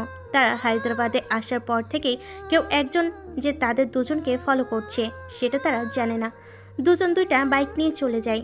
বাইক এসে থামে একটা ব্রিজের উপরে। এলাকাটা অনেকটাই নির্জন জায়গা। দিনের বেলাও তেমন একটা মানুষ বা গাড়ি ঘোড়া দেখা যায় না সেখানে। তারা সেখানে বাইক রাখে। বাইকের ডিকি থেকে 2টা মদের বোতল আর একটা চিপসের প্যাকেট বাইর করে আর ব্রিজের মাঝ বরাবর বসে পড়ে। দুজনেই বোতলের মুখ খুলে মুখে লাগায় আর একবারেই বোতলের অর্ধেক মদ গিলে ফেলে। এরপর চিপস খেয়ে আবার মদের বোতল মুখে লাগাতে যাবে, তখনই ফুল স্পিডে একটা R15 বাইক এসে তাদের কাছে থামে। দুজনে মাথা তুলে তাকায় বাইকওয়ালার দিকে। বাইকওয়ালার পায়ে ব্ল্যাক কালারের প্যান্টের জুতো, পরনে ডার্ক ব্লু জিন্স পরা, গায়ে একটা ব্ল্যাক কালারের অরিজিনাল লেদারের জ্যাকেট আর মাথায় হেলমেট পরা। তারা চাঁদনি রাতে স্পষ্ট দেখতে পাচ্ছে বাইকওয়ালাকে, তবে হেলমেট পরে থাকায় মুখটা দেখা যাচ্ছে না। শাকিল আর গুরু বসা থেকে উঠে দেয়। একটা করে মদের বোতল শেষ করার জন্য এখন কিছুটা নেশা হতে শুরু করেছে, কেননা একটু বাতাস বইছে। বাতাস থাকার জন্য তাদের নেশাটা বাড়তে থাকে। বাইকওয়ালা লোকটা বাইক থেকে নামে, হেলমেটটা খুলে বাইকের উপর রেখে দেয়। বাইকওয়ালা হেলমেটটা খুলতেই দেখা যায় কানে একটা দামি ব্র্যান্ডের ব্লুটুথ হেডফোন। গুরু নেশা ভরা কণ্ঠে বলে, এই বেটা, কে রে তুই? আর এখানে কেন আসছিস? যা ভাগ এখান থেকে। তুই জানিস আমরা কে? সম্পর্কে তো আমি তোদের বাপ হই। আর রইল আমি এখানে কেন? তোদের দুইটাকে চাঁদের দেশে পাঠানোর জন্যই আমার এখানে আসা। এই কুত্তার বাচ্চা, তুই জানিস আমরা কার লোক? আমাদের বস যদি একবার জানতে পারে তুই আমাদেরকে মেরেছিস, তাহলে তোকে মেরে পুঁতে দেব। কিরে, মৃত্যুর কথা শুনে পাগল হয়ে গেলি নাকি? এভাবে হাসিছিস কে? তোদের ভাগ্য ভালো, আমি এখনো পাগল হইনি। আমি যদি একবার পাগল হয়ে যাই তাহলে তোরা নিজের নামটাই ভুলে যাবি। যাই হোক, সেসব বাদ দে, আসল কথায় আসি। নেক্সট বম্ব ব্লাস্ট কোন কোন জায়গায় হবে, আর 200 জন মেয়েকে কোথায় লুকিয়ে রাখা হয়েছে, আর সব থেকে বড় কথা, বিল্লা আর লালা কোথায়? আমি জানি সেদিন বম্ব ব্লাস্টে লালা মারা যায়নি, সে সেখান থেকে পালিয়ে গিয়েছিল। কে রে তুই? তোকে কেন বলতে যাব? আর তুই এসব কিভাবে জানিস? আমি এসব কিভাবে জানি সেটা না হয় অজানাই থাক। আর রইলো বলার কথা, তোরা এসব বললেও মরবি আর না বললেও মরবি। বললে হয়তো কষ্টটা একটু কম দিয়ে মারবো, আর না বললে গুরু আর শাকিল যেই কোমর থেকে পিস্তল বাইর করতে যাবে, কোথা থেকে 2টা গুলি এসে তাদের দুজনের হাতে লাগে, আর সাথে সাথে তারা চিৎকার করে হাত চেপে ধরে মাটিতে বসে পড়ে। হাতের ক্ষতটা দেখে মনে হচ্ছে স্নাইপার দিয়ে গুলি চালানো হয়েছে। বাইকোলা আগন্তুকের হাতে তো পিস্তল নেই, তাহলে কে গুলি চালালো? এটা গুরু আর শাকিলের অজানা। আগন্তুকের ঠোঁটে মুচকি হাসি লেগে আছে। আগন্তুকটা আবার বলতে লাগলো, তাড়াতাড়ি আমার প্রশ্নের উত্তর দে, না হলে আরও ভয়ানক কিছু হবে তোদের সাথে। আমি চাই না তোদের কষ্ট দিয়ে মারতে। আমরা কালকেই হায়দ্রাবাদে এসেছি ভাই, আমরা কিছু জানি না। প্লিজ আমাদের দুজনকে মারবেন না। আমরা লাগলে সারা জীবন আপনার গোলাম হয়ে থাকবো, তবুও আমাদেরকে মারবেন না। আচ্ছা, তোরা এখন কিছু বলবি না? তাহলে আর তোদের বেছে রেখে লাভ নেই। আগন্তুকের কানে ব্লুটুথ থাকায় এখানে কি কথা হচ্ছে না হচ্ছে সব কিছু ব্লুটুথের ওপারে থাকা ব্যক্তি দুজন শুনছে, যা স্নাইপার হাতে নিয়ে বসে আছে। আগন্তুকটা একটু সরিতে এলো, আবারও স্নাইপারের গরম 2টা বুলেট মাথার পেছন দিয়ে ঢুকে সামনের দিকে ভেদ করে চলে গেল। 2 ফোঁটা রক্ত ছিটকে এসে আগন্তুকের মুখে থাকা মাস্কের উপরে পড়ল, আর শাকিল এবং গুরুর মৃতদেহ মাটিতে লুটিয়ে পড়ল। আগন্তুক হাতের পুরো আঙ্গুল দিয়ে রক্ত মুছে ফেলে ভয়ানকভাবে হাসতে লাগলো। কোমের গুজে রাখা 9mm পিস্তলটা বাইর করে শাকিল আর গুরুর লাশের দিকে পিস্তল তাক করে। পিস্তলে থাকা সব কয়টা গুলিতে ঝাঁঝরা করে দেয় লাশ দুটোকে। আগন্তুককে দেখে মনে হচ্ছে এ কোনো এক হিংস্র প্রাণী। হিংস্র প্রাণীগুলো যেমন অনেকদিন পর সামনে শিকার পেলে ঝাঁপিয়ে পড়ে আর খুবলে খুবলে খায়, ঠিক তেমনটাই মনে হচ্ছে আগন্তুককে দেখে। আগন্তুকটা বলে ওঠে, চলে আয় এখানে। সে ব্রিজ থেকে কিছুটা দূরে একটা ফ্লাইওভার ব্রিজ রয়েছে, সেখান থেকে এই ব্রিজটা স্পষ্ট দেখা যায়। ব্রিজের উপর রাখা তার গাড়ি থেকে 3টা লোক বাইর হয়, দুজনের হাতে স্নাইপার। তার আগন্তুকটার কাছে আসে। জি ভাই বলুন।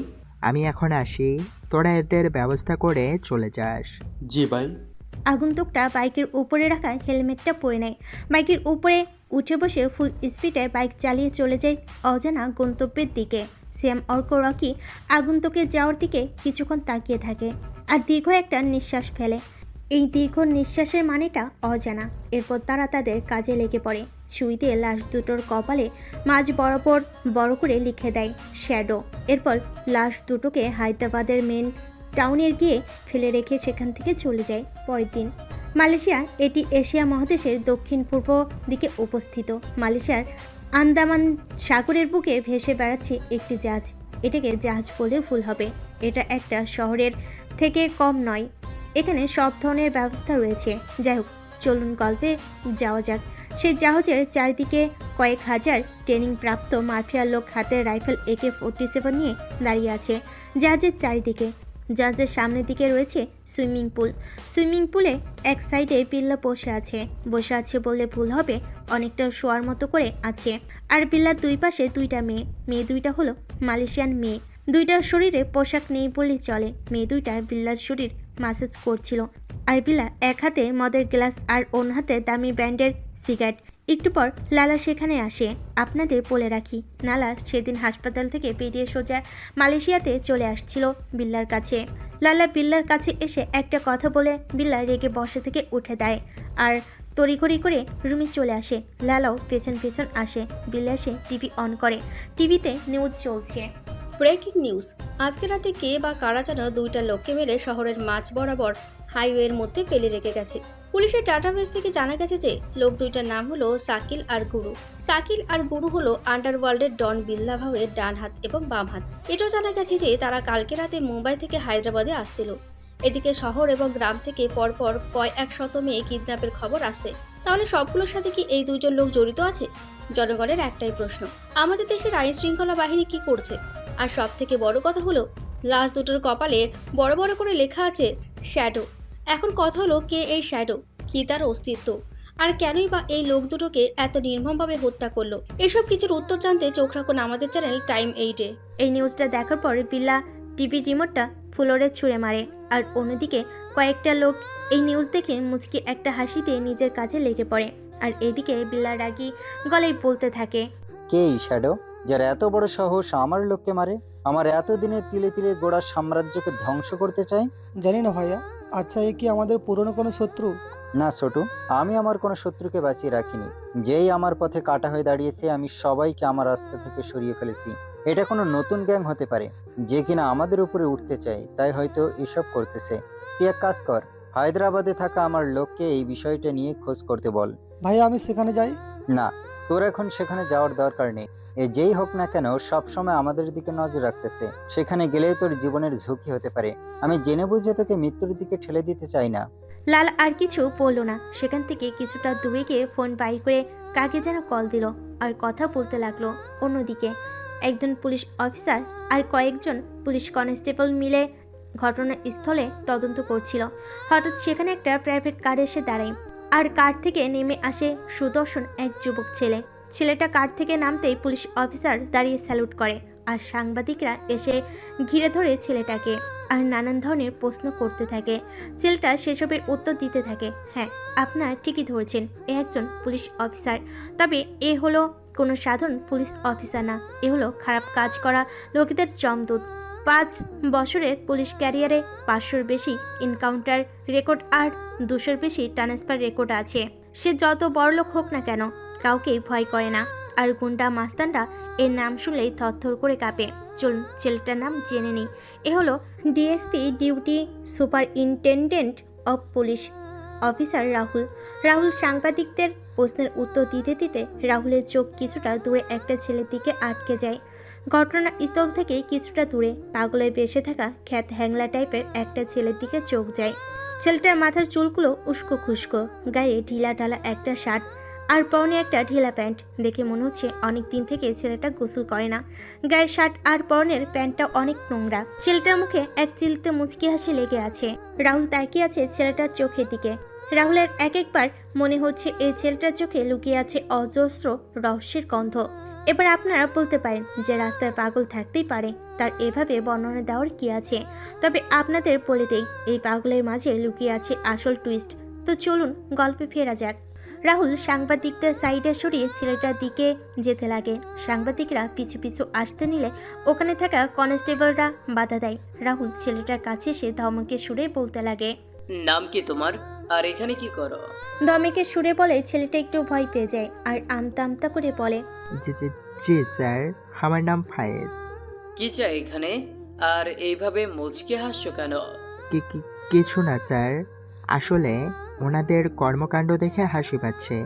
দেখলেন না আপনি আসতেই ওনারা কিভাবে আপনাকে ঘিরে ধরলো? তো এইখানে হাসার কি আছে? আর ওনারা কে তুমি জানো? না স্যার। তাহলে এইভাবে হাসছো কেন? আবারও ধমক শুনে ফায়েজ অনেকটা ভয় পায়, আর রাহুল এটা বুঝতে পারে। এরপর নরম কণ্ঠে বলে, তোমার বাড়ি কোথায়, আর তোমার বাড়িতে কে কে আছে? আমার বাড়ি ফুটপাতে স্যার। মা বাবা আর একটা ছোট্ট বোন ছিল, সবাই বম ব্লাস্টে মারা যায়। এরপর থেকে আমি এভাবে ফুটপাতের এপাশ ওপাশ ঘুরে বেড়াই, রাতে ফুটপাতে থাকি। তো এইভাবে চলাফেরা করো কেন? মাথার চুলগুলা কাটতে পারো না? আর এত নোংরা ভাবে থাকো কেন? চুল কাটবো, টাকা নেই স্যার, আর আলাদা কোনো শার্ট প্যান্ট নেই, তাই এটাই সব সময় পরে থাকি। কাজ করতে পারো না? আমাকে কেউ কাজে নিতে চায় না স্যার। যেখানে কাজ চাইতে চাই সবাই মেরে তাড়িয়ে দেয়। কেউ কেউ আবার কাজ করিয়ে নেয় কিন্তু টাকা দেয় না। আচ্ছা, কি কি কাজ পারো তুমি? আপনি যেটা দিবেন সেটাই করতে পারবো স্যার। আচ্ছা ঠিক আছে, চলো আমার সাথে আমার বাড়ি যাই। আজ থেকে তুই আমার বাড়িতেই থাকবি আর টুকটাক বাড়ির কামকাজ করবি। আপনার পরিবার যদি কিছু বলে? সেটা নিয়ে তোকে ভাবতে হবে না, তোকে যেতে বলছি, চল আমার সাথে। আর তাছাড়া আমার বাড়িতে তেমন কেউ নেই, আমি, আমার বউ আর আমার একটা ছোট বোন আর আমার শাশুড়ি আছে। কিন্তু আর কোনো কিন্তু না, চল আমার সাথে। আগে তোকে একটা সেলুনে নিয়ে গিয়ে চুল কাটাতে হবে, না হলে এরকম চুল আমার বউ দেখলে ঝাড়ু পেটা করবে। তো এখানে একটু দাঁড়া, আমি আসছি। এরপর রাহুল আর সেখানে থাকা পুলিশ অফিসারের কাছে গিয়ে কিছু কথা বলে গাড়ির দিকে চলে যেতে গেলে আবার সাংবাদিকরা পিছু নিতে নিলে রাহুল পরের কথা বলবে বলে গাড়ি নিয়ে চলে আসে ফায়েজের কাছে। এরপর ফায়েজকে নিয়ে প্রথমে চলে যায় একটা কাপড়ের দোকানে, তাকে ভালো ভালো কিছু শার্ট প্যান্ট কিনে দেয়। এরপর তাকে একটা শার্ট প্যান্ট দিয়ে টয়লেট রুম থেকে পরে আসতে বলে। সেও কোনো কথা না বলে টয়লেট রুমে গিয়ে কাপড় পরে বাইরে আসে। এরপর রাহুল বিল দিয়ে তাকে নিয়ে চলে যায় একটা সেলুনে ঢুকে চুল দাড়ি কাটানোর পর রাহুল অবাক হয়ে ফায়েজের দিকে তাকিয়ে থাকে। রাহুল ভাবতেই পারেনি এই পাগলের আড়ালে এত সুদর্শন একটা চেহারা লুকিয়ে আছে। রাহুল হা হয়ে তাকিয়ে আছে ফায়েজের দিকে। তবে ফায়েজকে এখন রাহুলের কিছুটা পরিচিত মনে হচ্ছে, তবে কোথায় দেখেছে এটা একদমই মনে করতে পারছে না। স্যার, কি দেখছেন এভাবে? হঠাৎ কারোর কণ্ঠস্বর শুনে রাহুলের ধ্যান ভাঙে আর বলে, তুমি সত্যি করে বলো তো, কে তুমি? তোমাকে কেমন চেনা চেনা লাগছে? ফায়েজ কিছুটা ভয় পেয়ে যায়, তারপরও রাহুলকে বুঝতে দেয় না, নিজেকে সংযত করে বলে, স্যার, হয়তোবা কোনো এক ফুটপাতে দেখেছিলেন। কেননা আমি তো শহরের ফুটপাতের এপাশ ওপাশ ঘুরে বেড়াই, যেখানেই রাত হয় সেখানেই ঘুমিয়ে পড়ি। রাহুল কেন জানি কথাটা মানতে পারছে না। হঠাৎ রাহুলের ফোনটা বেজে ওঠে। ফোন বাইর করে দেখে মাই ওয়াইফ লিখে সেভ করা নম্বর থেকে কল আসছে। সে কলটা রিসিভ করে কানে ধরে। ওপাশ থেকে তার বউ রুবিনা বলে, কখন আসবে বাসায়? আজকে না আমাদের শপিংয়ে যাবার কথা ছিল, সেটা কি ভুলে গেছো নাকি? এই তো বউ, কিছুক্ষণের মধ্যেই আসছি, তুমি রেডি হয়ে থাকো। এরপর রাহুল ফায়েজকে নিয়ে গাড়িতে উঠে চলে যায় বাড়ির উদ্দেশ্যে। কিছুক্ষণ জার্নি করার পর বাড়িতে পৌঁছে যায়। গাড়ি পার্ক করে দুজনেই গাড়ি থেকে নামে। ফায়েজ তো হা হয়ে গেছে বাড়ি দেখে, মনে হচ্ছে এত বড় বাড়ি আগে কখনো দেখেনি। রাহুলকে কলিং বেল বাজায় আর রুবিনা সে দরজা খুলে দেয়। দরজা খুলে রাহুলের সাথে একটা নতুন ছেলেকে দেখে জিজ্ঞাসা করে, কে এই ছেলেটা? রাহুল পরে বলবে বলে ফায়েজকে নিয়ে উপরের তলে একটা রুমের ভিতরে ঢুকে ফায়েজকে একটা রুম দেখিয়ে দেয়। আজ থেকে তুমি এখানেই থাকবে, আর আমাকে তোমার স্যার বলার দরকার নেই, ভাইয়া বলে রাখবে। আর নিজের বাড়ি ভেবে থাকবে এখানে। আর তোমার কাজ হলো প্রতিদিন আমার বোনকে কলেজে নিয়ে যাওয়া আর আসা। বুঝতেই পারছো, আমি এই শহরের ডিএসপি, তাই আমার শত্রুর অভাব নেই। সেই জন্য আমি চাই সবসময় তুমি আমার বোনকে প্রোটেক্ট করবে। আজ আমি তোমাকে বিকেলে গাড়ি চালানো শিখিয়ে দিব, এরপর তোমাকে ফাইটিং সহ পিস্টল চালানো শিখিয়ে দিব। কেননা আমার বোনকে প্রোটেক্ট করতে হলে এইগুলো শেখা দরকার আছে তোমার। ফায়েজ একটু মুচকি হাসে, কিছু বলে না। এরপর রুমে যাবতীয় যা যা দেখানো লাগে সব কিছু দেখিয়ে দেয় আর তাকে ফ্রেশ হতে বলে রাহুল নিচে চলে আসে। ফায়েজ ঘুরে ঘুরে রুমটা দেখতে থাকে। রুমটা বেশ ভালো লেগেছে। ভালো লাগার একটাই কারণ, রুমের ভিতর একটা বেলকনি আছে যেখান থেকে পুরো শহরটা দেখা যায়। ফায়েজ কিছু একটা ভেবে মুচকি হেসে ফ্রেশ হতে চলে যায়। রাহুল নিচে আসতেই রুবিনা আবার জিজ্ঞেস করে, কে এই ছেলেটা? হুট করে একটা ছেলেকে এনে বাসায় থাকতে দিচ্ছ? তুমি জানো না বাসায় আমাদের একটা বিয়ের বয়সী বোন আছে? এরপর রাহুল সবকিছু বলে দেয় রুবিনাকে। সবটা শুনে রুবিনার একটু মায়া হয়, তাই রুবিনা আর কিছু বলে না। রাহুল জিজ্ঞেস করে, বোন কোথায় গেছে আর মা কোথায়? ফারিয়া কলেজে গেছে আর মায়ের শরীরটা ভালো নেই, তাই শুয়ে আছে। আচ্ছা ঠিক আছে, আমি ফ্রেশ হয়ে নেই, আর ফারিয়া আসুক একসাথে খেতে বসবো। ঠিক আছে। রাহুল ফ্রেশ হতে গেল, রুবিনা রান্নাঘরে গেল। এইদিকে কিছুক্ষণ পর ফায়েজ ফ্রেশ হয়ে বাইরে এসে ঘরের ভেতরটা চারিদিকে ঘুরে ঘুরে দেখতে লাগে।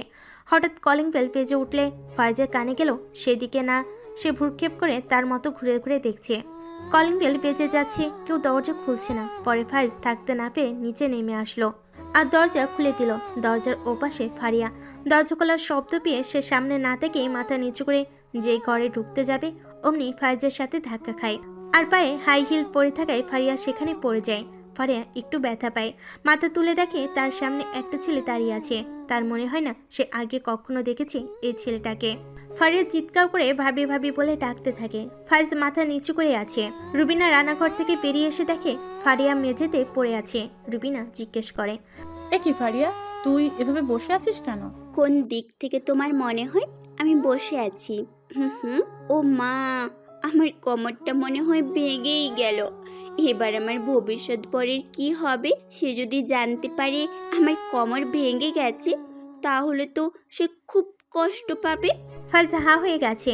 আর মনে মনে ভাবতেছে, কি মেরে বাবা, এখনো বিয়েই হলো না আর ভবিষ্যৎ বরের কথা চিন্তা করতেছে। না জানি সামনে আরো কি কি দেখতে হয়। ফারিয়া আবার বলতে লাগলো, এই ছেলেটা কে ভাবি? খাটাস একটা, আমার কোমরটা একদম ভেঙে দিল। ফায়েজ, তুমি তোমার রুমে যাও। ফাইজ কিছু না বলে রুমে চলে গেল। রুবিনা ফারিয়াকে ধরে উঠালো। এরপর ফাইজের বিষয়ে সব কিছু বলতে লাগলো। সবটা শুনে ফারিয়া আর কিছু বলল না। পায়ে একটু ব্যথা পাওয়ার ফলে আস্তে আস্তে সে তার রুমে চলে গেল। এরপর সবে ফ্রেশ হয়ে নিচে আসলো খাবার খাওয়ার জন্য। রুবিনার মা একটু অসুস্থ থাকে, নিচে আসেনি খাবারের জন্য, তাই রুবিনা তার মায়ের রুমে গিয়ে খাবার দিয়ে আসলো। এরপর খাওয়া দাওয়া শেষ হলে সবাই যার যার রুমে চলে গেল। বিকালের দিকে রাহুল ফায়েজের রুমে আসে আর ফায়েজকে ডাকতে থাকে। ফায়েজ সে সময় বেলকনিতে দাঁড়িয়ে ব্যস্ত শহরটার দিকে তাকিয়ে তাকিয়ে কিছু একটা ভাবছিল আর একা একা হাসছিল। তবে এই হাসির কোনো শব্দ নেই, তবে হাসিটা মানে হলো অনেক বিশাল। অনেক কিছু লুকিয়ে আছে এই হাসির মাঝে, যেটা সবার বোঝার ক্ষমতা থাকে না। শুধু বুদ্ধিমানেরাই এই হাসিটার মানে ধরতে পারে। রুমের দরজা খোলা থাকায় রাহুল রুমের ভেতরে আসে। ভেতরে ঢুকে দেখে ফাইজ বেলকনিতে দাঁড়িয়ে আছে। রাহুল কিছুটা অবাক হয় আর তার কেমন যেন সন্দেহ হতে লাগে ফাইজের উপর। কেননা একটা ফুটপাতে থাকা ছেলে দাঁড়িয়ে থাকার স্টাইলটা এরকম হতে পারে না, তাও আবার কাছের একটা বেলকনিতে কোনো ভয় ছাড়া দাঁড়িয়ে আছে।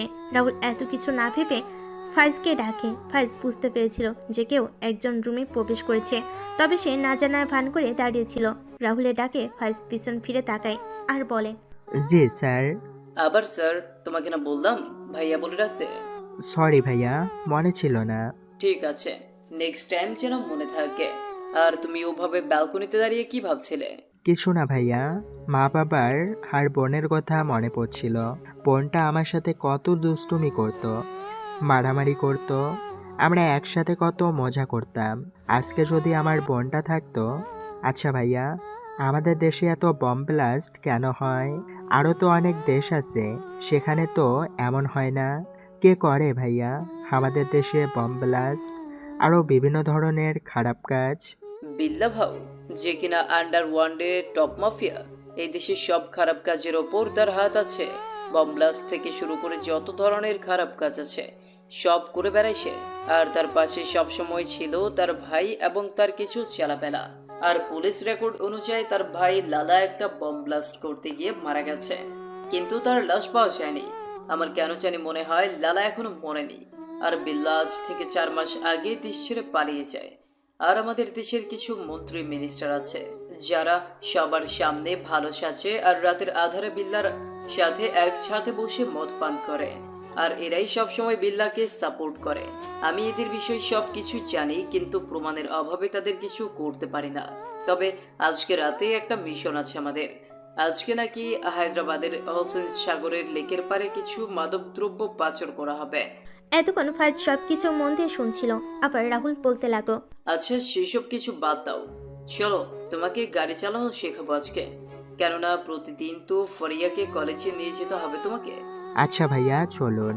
এরপর দুজন বাইর হলো, পার্কিং থেকে গাড়ি নিয়ে বেরিয়ে পড়লো আর ফাইজকে ড্রাইভিং সিটে বসিয়ে গাড়ি চালানো শেখাতে লাগলো। এভাবে দেখতে দেখতে সন্ধ্যা হয়ে আসলো। দুজনে বাড়িতে চলে আসলো। আসার সময় ফাইজ একাই ড্রাইভিং করে নিয়ে আসলো। এটা দেখে রাহুল কিছুটা অবাক হয়, কেননা একদিনে কিভাবে গাড়ি এতটা চালানো শিখতে পারে, কিন্তু কিছু বলে না। দরজার সামনে এসে কলিং বেল বাজে। রুবিনা এসে দরজা খুলে দেয়। এরপর তারা ড্রয়িং রুমে বসে কিছুক্ষণ গল্প করে রাতের খাওয়া দাওয়া করে সবাই রুমে চলে যায়। রাত 1টা বাজে। সবাই গভীর ঘুমে আচ্ছন্ন। শহরের অলিগলি থেকে ভেসে আসছে কিছু হিংস্র কুকুরের ডাক। দেখে মনে হচ্ছে 2টা কুকুরের দল ভুগছে। কুকুরের একটা বৈশিষ্ট্য হলো তারা দূরে থেকে ভুগবে, কিন্তু কেউ কাউকে কাছে এসে আক্রমণ করবে না। ঠিক কুকুরের মতো এমন কিছু মানুষ আছে যারা কুকুরের থেকে কোনো দিক থেকেই কম নয়। তারা শুধু দূরে থেকে ঘ্যাউ ঘ্যাউ করে, কিন্তু কাছে আসলে বিড়াল হয়ে যায়। এই মধ্যরাতে একটা ছেলে তার সিক্রেট ড্রেস, ব্ল্যাক লেদারের জ্যাকেট, ব্ল্যাক প্যান্ট, ব্ল্যাক জুতো আর মুখে একটা ব্ল্যাক মাস্ক আর হাতে হেলমেট নিয়ে বেরিয়ে পড়ে। ছেলেটাকে দেখে পুরো ব্ল্যাক প্যান্থার লাগছে। ছেলেটা হেঁটে হেঁটে শহর থেকে কিছুটা দূরে থাকা একটা বদ্ধ গোডাউনে ঢোকে। গোডাউনের ভিতর একটা R15 নিউ মডেল বাইক রাখা। বাইকটাতে উঠে বেরিয়ে পড়ে তার গন্তব্যের দিকে। অন্যদিকে হুসেন সাগর লেক হায়দ্রাবাদ একটি শহরের কেন্দ্রস্থল থেকে মাত্র 2 কিলোমিটার দূরে অবস্থিত। হোসেন সাগর হায়দ্রাবাদের অন্যতম জনপ্রিয় পর্যটন স্থল। হ্রদটি শহরের দুটি অংশ সেকেন্দ্রাবাদ এবং হায়দ্রাবাদ একে অপরের সাথে সংযুক্ত করেছে। সেই লেকের পাড়ে প্রতিনিয়ত রাতের আধারে খারাপ কাজ চলে, কিন্তু এদের কিছু বলার মতো কেউ নেই। আজকেও সেই লেকের পাড়ে কয়েকজন লোক কিছু মাদকদ্রব্য জাহাজ থেকে নামাচ্ছে।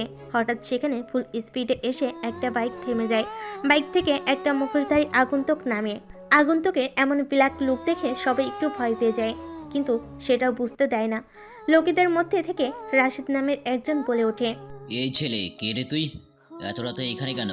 এই তো ভাইজান, একটু হাওয়া খেতে আসলাম। আচ্ছা, আপনারা এত রাতে এখানে কি করছেন? হাওয়া খেতে এসেছিস তো এখানে কেন? দূরে গিয়ে খা। আর দেখছিস না আমরা এখানে কাজ করছি? যা ভাগ এখান থেকে। এই বলে তারা আবারও নিজেদের কাজে লেগে পড়ে। আগন্তুকটা আবারও বলে, ভাইজান, জাহাজ থেকে এইগুলা কি নামাচ্ছেন এভাবে? আর এত রাতে কোথা থেকে আসলো এইগুলো? তা কি তোকে বলতে হবে? যেতে বলেছি, না হলে এখান থেকে বেঁচে ফিরতে পারবি না। না গেলে কি করবেন ভাই? রাশিদ এবার রেগে যায় আর আগন্তুক গুলি করার জন্য যে পিস্তল বাইর করতে যাবে তার আগে আগন্তুক তার পকেট থেকে পিস্তল বাইর করে হাতে নেয়। এভাবে পিস্তল বাইর করে নাওতে রাশিদ ভয় পেয়ে যায়। সে এখন কিছুটা হলেও আন্দাজ করতে পারছে যে তাদের সামনে মৃত্যু দাঁড়িয়ে আছে। তখনই একটা লোক আগন্তুকটাকে পিছন থেকে একটা হকি স্টিক দিয়ে শরীরে আঘাত করে, আর সাথে সাথে হকি স্টিকটা ভেঙে যায় আর আগন্তুকটা উচ্চ স্বরে হাসতে থাকে। এবার সবাই ভয় পেয়ে যায়। রাশিদ বলে, কে তুমি? বাহ, এত তাড়াতাড়ি তুই থেকে তুমিতে আসলি। যাক, ভালো লাগলো। আমি কে সেটা না হয় অজানাই থাক। এবার বল, এইগুলো কার মাল আর কোথা থেকে আসছে? এটা বললে বস আমাদেরকে মেরে ফেলবে। না বললে আমি তোদের মারবো। এবার তোরা ডিসাইড কর কার হাতে মরতে চাস। ভাই, এই মালগুলো আমরা আনিনি, এগুলো আমাদেরকে এখানে দিয়ে গেছে ওপাশের লোক। আমাদের কাজ হলো শুধু মালগুলো রিসিভ করে এখানকার বড় বড় স্কুল কলেজে থাকা এজেন্টকে দিয়ে সাপ্লাই করা। এগুলো হলো আমাদের শহরের মন্ত্রীর ছেলে রাজীব রিসিভ করতে বলেছি, আর আমরা তাই করছি। তবে আপনি কে ভাই? আমি একজন সাধারণ মানুষ। তবে হ্যাঁ, আমি সাধারণ মানুষদের জন্য ভালো লোক, কিন্তু তোদের মতো জানোয়ারদের জন্য জমদূত।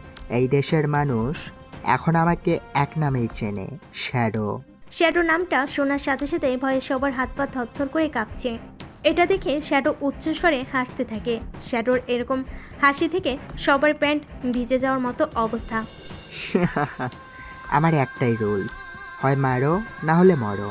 তোদের দেখে মনে হচ্ছে আমি একটা ফু দিলে উড়ে যাবি। আর সব থেকে বড় কথা হলো, এই শ্যাডো খারাপ লোকেদের বাঁচার জন্য দ্বিতীয়বার সুযোগ দেয় না। ভালো থাকিস ওপারে গিয়ে। হালবিদা। শ্যাডো তার পকেট থেকে 9mm পিস্তলটা বাইর করে। দুই হাতে দুইটা পিস্তল নিয়ে সেখানে থাকা সব কয়টা লোকের মাথা বরাবর শুট করতে লাগলো, আর সবার নিথর দেহ এক এক করে মাটিতে পড়তে লাগলো। পকেট থেকে একটা ছোট গ্রেনেড বোম বাইর করে জাহাজের উপর ছুঁড়ে মারলো। আস্তে করে একটা শব্দ হলো, জাহাজটা ভেঙে চুরমার হয়ে গেল। গ্র্যান্ড বোমটা দেখতে ছোট হলে কি হবে, কাজটা কিন্তু বিশাল। জাহাজে থাকা সব মাদক দ্রব্য পানিতে পড়ে গেল। উপরে থাকা মাদকগুলো পানিতে ফেলে দিয়ে পকেট থেকে একটা ছুরি বাইর করে লিডার লোকটার কপালে বড় বড় করে শ্যাডো লিখে দিল। এরপর বাইকে উঠে ফুল স্পিডে বাইক চালিয়ে সেখান থেকে চলে গেল। রাত 4টা বাজে। হঠাৎ রাহুলের ঘুম ভেঙে যায়। পাশে রাখা ফোনটা হাতে নিয়ে দেখে 4টা বাজে। সে রেগে গিয়ে ফোনটা ছুঁড়ে ফেলে দেয়, কেননা আজকে রাত 3টায় একটা মিশন ছিল, সেজন্য সে অ্যালার্ম দিয়ে রেখেছিল। কিন্তু অ্যালার্মটা বাজেনি। সে ফোনটা আবার হাতে নিয়ে দেখে অ্যালার্মের সাউন্ড অনেকটা কমানো, তাই হয়তো অ্যালার্ম বাজার পরও সে উঠতে পারেনি। রাহুলের এবার নিজের প্রতি রাগ হয় প্রচুর। রাগ হলেও কী করার, ভুলটা যেহেতু নিজেরই। রাহুল আর দেরি না করে তাড়াতাড়ি করে তার পিস্তলটা নিয়ে বেরিয়ে পড়ে মিশনের জায়গায়। সেখানে গিয়ে দেখে সব জ্বলে পুড়ে শেষ হয়ে গেছে, আর কয়েকটা লোকের লাশ পড়ে আছে। হঠাৎ লিডারের লাশটা চোখে পড়ল।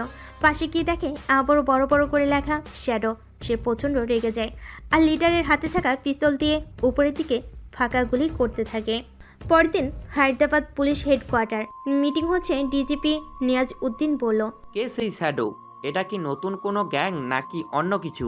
স্যার, এই শ্যাডোকে আমরা জানি না, তবে শ্যাডোর কার্যকলাপ দেখে মনে হচ্ছে সে এই দেশটাকে দুর্নীতিমুক্ত করার মিশনে নেমেছে। স্যার, দুর্নীতিমুক্ত করার জন্য তো পুলিশ আছে। সে তো আইন নিজের হাতে এভাবে তুলে নিতে পারে না, তার বিরুদ্ধে পদক্ষেপ নিতে হবে। এভাবে চলতে থাকলে তো জনতারা আমাদের উপর থেকে আস্তে আস্তে উঠে যাবে। স্যার, আমার মনে হয় না আমরা শ্যাডোকে ধরতে পারবো, কেননা তার খুন করার ধরন দেখে মনে হচ্ছে সে বড় মাপের খেলোয়াড়। কেননা ঘটনাস্থল থেকে যেগুলো লাশ পাওয়া গেছে একদম নিখুঁত নিশানায় কপাল বরাবর গুলি করা হয়েছে। দেখে মনে হচ্ছে সে পাক্কা একজন শুটার, আর তাকে ধরা যায় এমন কোনো প্রমাণ সে রাখেনি। আগের দুইটা খুন দেখে মনে হচ্ছে তার একমাত্র টার্গেট বিল্লার, আর আমাদের ইনফরমেশন মোতাবেক যে মাদকগুলো আসছিল সেগুলো বিল্লার ছিল। সে যাই হোক, তাকে দমাতে হবে। সে এভাবে আইন নিজের হাতে তুলে নিতে পারে না, তাকে যেভাবে হোক খুঁজে বের করতে হবে।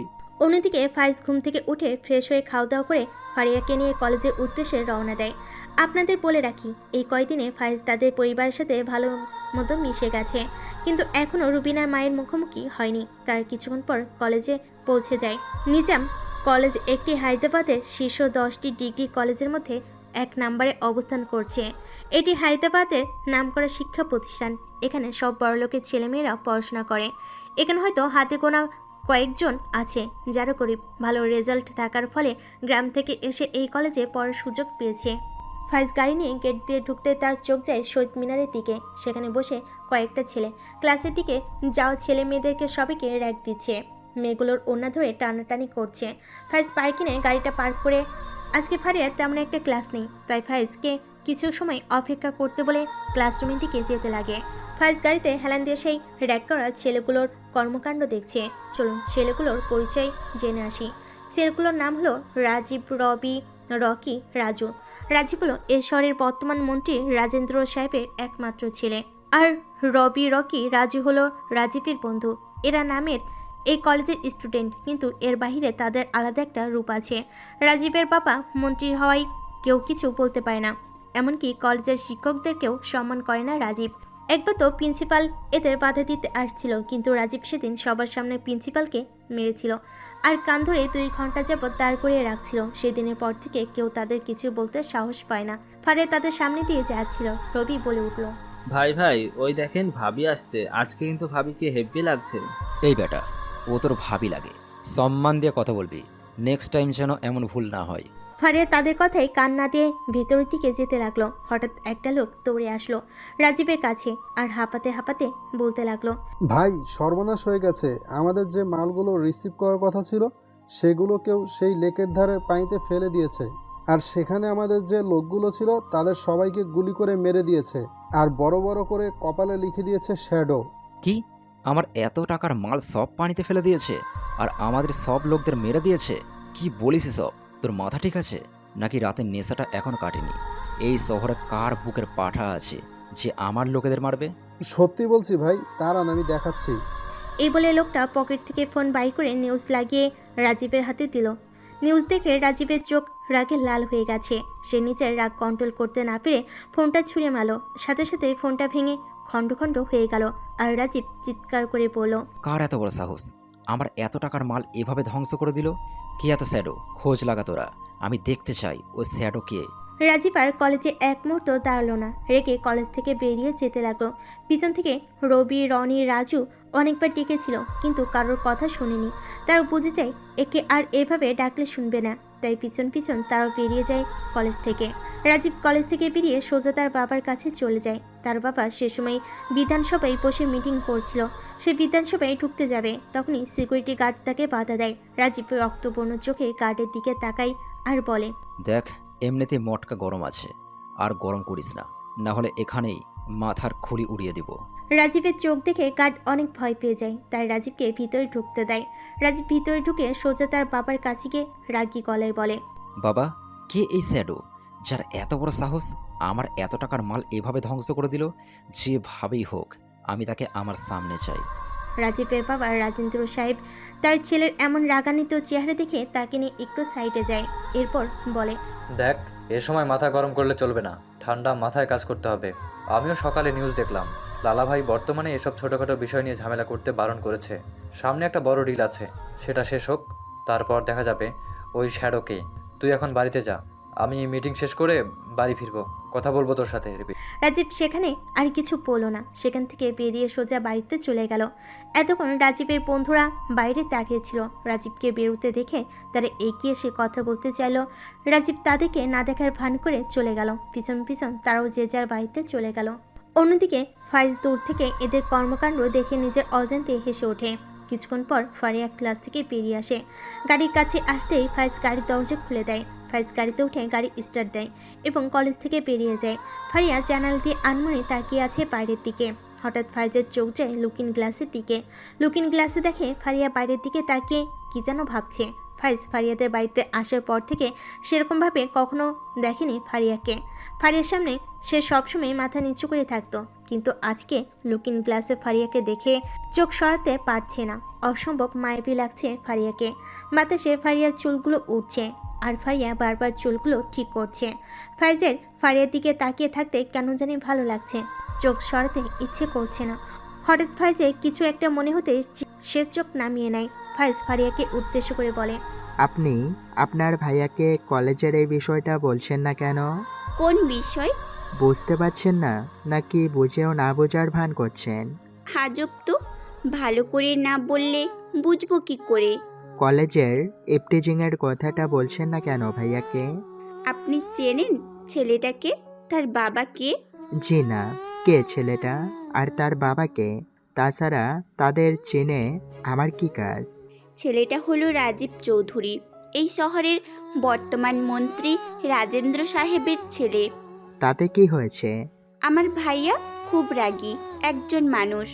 আমি যদি এই বিষয়টা ভাইয়াকে জানাই তাহলে ভাইয়া অনেক রেগে যাবে আর রাজীবকে মেরে দেবে। আর এটা যদি রাজেন্দ্র সাহেব জানতে পারেন তাহলে উনি ভাইয়াকে মেরে দেবে।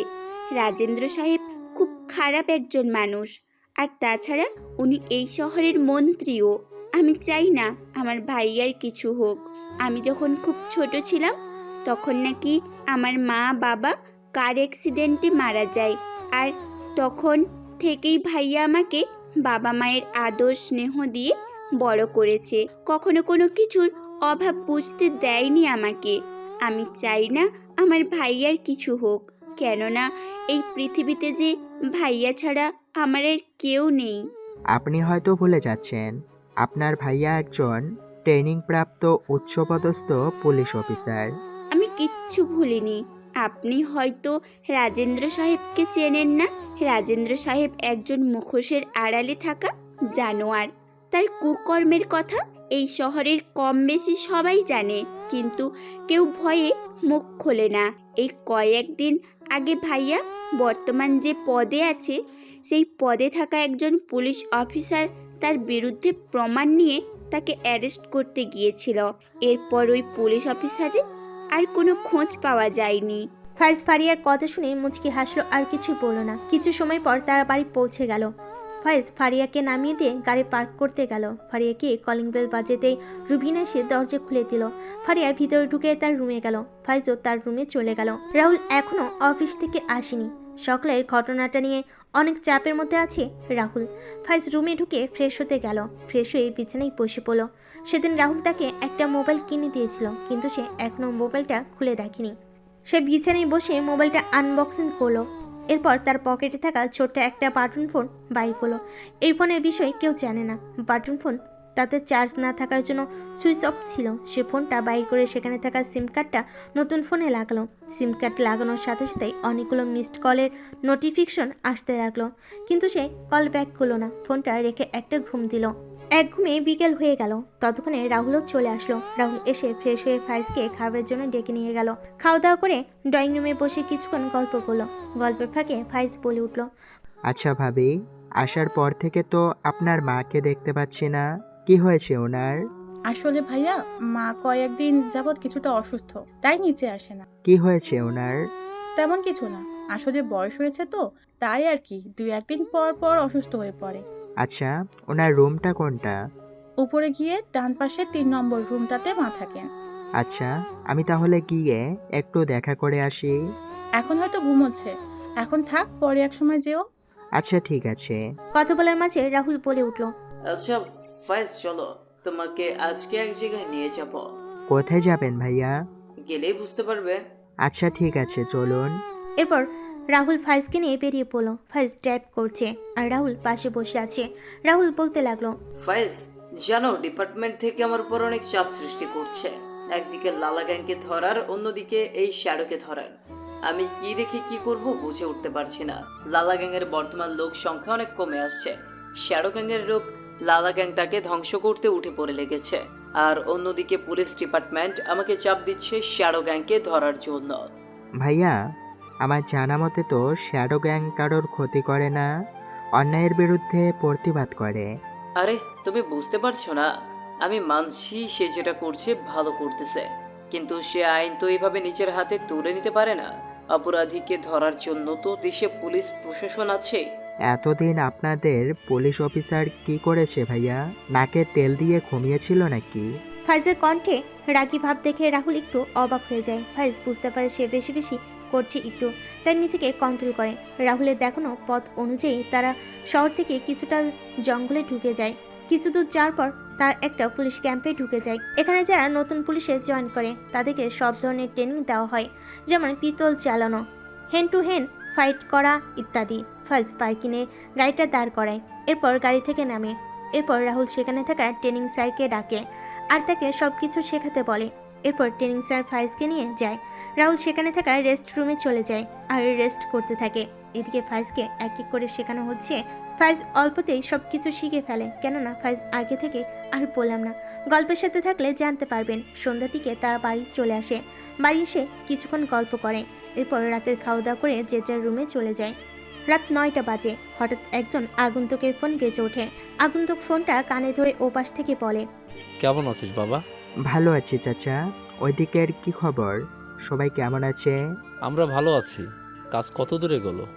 এখনো বড় বড় 4টা খেকশিয়াল আছে, এদের ঘাড় থেকে মাথাটা আলাদা করলে আমার মিশন কমপ্লিট হবে আর এই দেশ দুর্নীতিমুক্ত হয়ে যাবে। ঠিক আছে, নিজের খেয়াল রাখিস। ঠিক আছে চাচা। অর্ক, সিয়াম, রকি, রূপা ওরা কোথায়? ওরা ছাদে আড্ডা দিচ্ছে। ঠিক আছে চাচা, আমি রাখি, ওদের সাথে একটু কথা বলি। ঠিক আছে। অর্ক, সিয়াম, রকি, রূপা চারজন ছাদে বসে আড্ডা দিচ্ছিল। হঠাৎ অর্কের ফোনটা বেজে ওঠে। অর্ক পকেট থেকে ফোন বাইর করে নাম্বারটা দেখে সবার উদ্দেশ্যে বলে, এই চুপ কর, ভাই ফোন দিয়েছে। অর্ক ফোন রিসিভ করে কানে ধরল। ওপাশ থেকে আগন্তুকটা বলে উঠল, রাত 2টার দিকে রেডি হয়ে চলে আসিস, আজকে একটা মিশন আছে। আর হ্যাঁ, ওটা কিন্তু অবশ্যই সাথে নিবি। আমি লোকেশন হোয়াটসঅ্যাপে পাঠিয়ে দিয়েছি। আর 4টা টার্গেট আছে, এইগুলা তাড়াতাড়ি শেষ করতে হবে। ভাবি কেমন আছে? এরকম সিরিয়াস মুডে একরকম একটা কথা শুনে আগন্তুকটা একটু রেগে যায়। নিজের রাগটা কন্ট্রোল করে অবাক হয়ে বলে, ভাবি? কার ভাবি? কিসের ভাবি? আমাদের ভাবি মানে আপনার বউ? আমার বউ আসবে কোথা থেকে? মাথা ঠিক আছে তোর? নাকি আমি এসে মাথা ফাটিয়ে আবার জোড়া লাগিয়ে ঠিক করে দেব? অর্ক কিছুটা ভয় পেয়ে যায়, তাও নিজেকে স্বাভাবিক করে বলে, আর কতদিন এরকম একা থাকবে ভাইয়া? এখন তো একটা বিয়ে করে নাও। আমাদেরও তো ইচ্ছে করে কাউকে ভাবি ডাকতে। দেখ, তুই ভালো করে জানিস আমি কি, তাই আর কথা না বাড়িয়ে রেডি থাক। আর সাথে সিয়াম, রকিকেও নিয়ে আসবি। যাই বলো ভাই, কালকের মেয়েটাকে কিন্তু হ্যাপি মানিয়েছে তোমার সাথে। আমরা তো ভাবি বানিয়েই ছাড়বো। তুই একটু বেশি বেড়ে গেছিস, একবার সামনে আয়, বুঝাবো মজা। আগন্তুক আর কিছু বলল না, ফোনটা কেটে দিল আর নিজের অজান্তেই হেসে উঠল। তবে তার এখন এসব বিয়ে বা প্রেম ভালোবাসা নিয়ে ভাবলে হবে না, তাকে তার মিশন কমপ্লিট করতে হবে। এই শহরের উপর যাদের নজর পড়েছে তাদের মৃত্যু ছাড়া আর কিছু ভাবতে চায় না এখন সে। ফোনটা পকেটে রেখে নিজের সিক্রেট ড্রেসটা পরতে লাগলো। রাত 12টা বাজে। আগন্তুকটা বাড়ি থেকে বের হয়ে কিছু দূর থাকা একটা গোডাউনের দিকে হাঁটতে থাকে। এরপর সেখান থেকে বাইক স্টার্ট দিয়ে ফুল স্পিডে বাইক চালিয়ে চলে যায় একটা নদীর পাড়ে। বাইক রেখে একটা জায়গা দেখে বসে পড়ে। এই মধ্যরাতে কোনো মানুষের আনাগোনা নেই জায়গাটায়, অথচ দিনের বেলায় এখানটায় পা ফেলার জায়গা থাকে না। কিছুক্ষণ পরপর মেইন রোড দিয়ে ফুল স্পিডে গাড়ি যাচ্ছে। আগন্তুক পকেট থেকে তার ফেভারিট 9mm এর পিস্তলটা বাইর করে পাশে রাখে আর অন্য পকেট থেকে একটা সিগারেট বাইর করে ধরে। আপন মনে সিগারেট টানছে আর বিষাক্ত ধোঁয়াগুলো আকাশের দিকে মুখ করে বাইরে করে দিচ্ছে। আগন্তুকটা কিছু একটা ভাবছে, তবে কি ভাবছে সেটা অজানা। কিছুক্ষণ পর সেখানে দুইটা বাইক এসে থামে। বাইক থেকে অর্ক আর সিয়াম নামে। আগন্তুক পিছনে না তাকিয়ে বলে, কয়টা বাজে অর্ক? 1:30 বাজে ভাই। ভাইয়া, তুমি আমাদের না দেখেই কি করে বুঝলে আমরা আসছি? আমাদের জায়গায় যদি অন্য কেউ হতো। আরে বোকা, এত রাতে বাইরে দুই ধরনের পুরুষকে বেশি দেখা যায়। এক হলো যারা রক্তের নেশায় উন্মাদ, আর অন্যজন হলো যারা নারীর নেশায় পাগল। আমাদের জায়গায় যদি আপনার কোনো শত্রু থাকতো। তোরা আজও বকাই রয়ে গেলি। সময় হয়ে গেছে, চলে যেতে হবে। এই বলে আগন্তুক বাইকে উঠে বাইকটা স্টার্ট দিল আর সেখান থেকে বেরিয়ে পড়লো। পিছন পিছন অর্ক, সিয়াম, রকি যেতে লাগলো। অন্যদিকে একটা ব্রিজের উপর দুইটা লোক ডিল করতেছে। একজন হলো মন্ত্রীর ছেলে রাজীব, আর অন্যজন হলো পাকিস্তানের বাদশা খালেদ ইব্রাহিম। এখানে মূলত বোম ব্লাস্টের ডিল হচ্ছে। খালেদ ইব্রাহিম তার হাতে থাকা সুটকেসটা রাজীবের দিকে এগিয়ে দেয়। সুটকেসের মধ্যে রয়েছে 3 থেকে 4 কিলো RDX, যা দিয়ে পুরো একটা দেশকে ধ্বংস করানো যাবে। খালেদ ইব্রাহিম বলল, এবারে ধামাকাটা কিন্তু আগের থেকে ভয়ানক হওয়া চাই। সে নিয়ে আপনাকে চিন্তা করতে হবে না বাবা। লালা ভাইয়ের সাথে কথা বলে সব কিছু প্ল্যান করে রাখছে। আপনি শুধু টাকাটা পাঠিয়ে দিন লালা ভাইয়ের অ্যাকাউন্টে। টাকা নিয়ে সমস্যা নেই, আমি শুধু চাই এই ইন্ডিয়া নকশাটা চেঞ্জ করতে। কাজ হয়ে যাবে। হঠাৎ একটা গরম বুলেট এসে খালেদ ইব্রাহিমের মাথা ভেদ করে বেরিয়ে যায়। খালেদের নিথর দেহটা মাটিতে লুটিয়ে পড়ে। রাজীব ভয় পেয়ে যায়। কে কোথা থেকে গুলি চালালো কিছুই বুঝতে পারছে না রাজীব। রাইফেল হাতে দাঁড়িয়ে থাকা খালেদের লোকগুলো ফাঁকা গুলি করতে শুরু করেছে। রাজীবের লোকগুলো রাজীবকে প্রোটেক্ট করে গাড়িতে উঠালো। ড্রাইভার যে গাড়ি স্টার্ট দিতে যাবে তখনই আরেকটা গুলি এসে গাড়ির চাকায় লাগে। গুলি লাগার ফলে গাড়িটা আর এগুচ্ছে না। এবার রাজীব অনেক ভয় পেয়ে যায়। সেখানে ফুল স্পিডে একটা R15 বাইকে আসে। বাইকে বসে থাকা আগন্তুকের দুই হাতে দুইটা পিস্তল। চোখের পলক পড়তেই খালেদের সব কয়টা লোক মাটিতে পড়ে যায়। রাজীবের লোকগুলো একটু ভয় পেয়ে যায়। ভয়ে ভয়ে যে আগন্তুককে গুলি করতে যাবে তখনই পরপর একটা স্নাইপারের গরম বুলেট এসে সবার মাথা ভেদ করে বেরিয়ে যায়। সবার মৃতদেহ মাটিতে লুটিয়ে পড়ে। হঠাৎ এরকম অ্যাটাক হবে তাদের উপর রাজীব এটাও বুঝতে পারেনি। রাজীব গাড়ির দরজা খুলে বাইরে আসে। ততক্ষণে আগন্তুক তার পকেট থেকে সিগারেট বার করে আপন সুখে টানতে থাকে। রাজীবের চোখ যায় 3টা ছেলের দিকে। ছেলে 3টার পায়ে দামি ব্র্যান্ডের ব্ল্যাক শু, পরনে ডার্ক ব্ল্যাক জিন্স পরা, গায়ে একটা ব্ল্যাক হুডিওয়ালা জ্যাকেট। 3 জনের হাতে একটা করে স্নাইপার রাইফেল। দেখে মনে হচ্ছে এরা কোনো রক্তচোষা। রাজীব একবার ছেলে 3টার দিকে, একবার তার পাশে থাকা আগন্তুকের দিকে তাকায়। আগন্তুক তার ছেলে 3টা মনে হয় জেরক্স কপি, শুধু মাস্ক আলাদা। আগন্তুকটা সিগারেটে একটা লম্বা টান দিয়ে ফেলে দেয় আর উচ্চস্বরে হাসতে থাকে। এটা দেখে রাজীবের কপাল দিয়ে ঘাম বাইর হতে থাকে। রাজীব নিজের সামনে তার মৃত্যু দেখতে পাচ্ছে। ঘাম বাইর হওয়ারই কথা। ততক্ষণে সিয়াম, অর্ক, রকি আগন্তুকের কাছে চলে আসে। রাজীব ভয়ে ভয়ে বলতে লাগে, আপনি কে ভাই? আমার লোকগুলোকে মারলেন কেন? কি ক্ষতি করেছি আপনার? আমি এক এমন প্রাণী যাকে দিনের আলোয় বুঝতে পাওয়া অনেক কঠিন ব্যাপার, আর রাতের অন্ধকারে বুঝতে পাওয়াটা কখনোই সম্ভব না। নাম হয়তো শুনেছিস। ধেত্তেরি, নিজের নামটাই ভুলে গেছি। এই অর্ক, বলতো আমার নামটা যেন কি ছিল? আগন্তুক কিছুক্ষণ পাগলের মতো করে মাথা চুলকাতে থাকলো আর মাথায় বাড়ি দিতে থাকলো। এরপর বলতে লাগলো, ও হ্যাঁ, আমার নাম শ্যাডো, যে রাত হলে মানুষ থেকে এক হিংস্র দানবে পরিণত হয়, আর তোদের মতো খ্যাকশিয়ালগুলো রক্তের গন্ধ পাওয়ার নেশায় পাগল হয়ে যায়। আমি সেই শ্যাডো যে তোর কোটি টাকার মাল সেই লেকের পানিতে ভাসিয়ে দিয়েছিল। আমি সেই শ্যাডো যাকে তুই মারার জন্য দিনের বেলা পাগল কুত্তার মতো ঘুরে বেরিয়েছিলি। শ্যাডো নামটা শুনে রাজীবের ভয়ে প্যান্ট ভিজে যাওয়ার মতো অবস্থা, কিন্তু সে নিজেকে স্বাভাবিক রাখার চেষ্টা করছে। সে ভয়ে ভয়ে বলল, শ্যাডো, দেখ তুই শ্যাডো হোস আর যেই হোস না কেন, আমি তোকে ভয় পাই না। তুই জানিস না আমার বাবাকে। আমার বাবা যদি জানতে পারে তুই আমাকে মেরেছি তাহলে তোকে বাঁচিয়ে রাখবে না।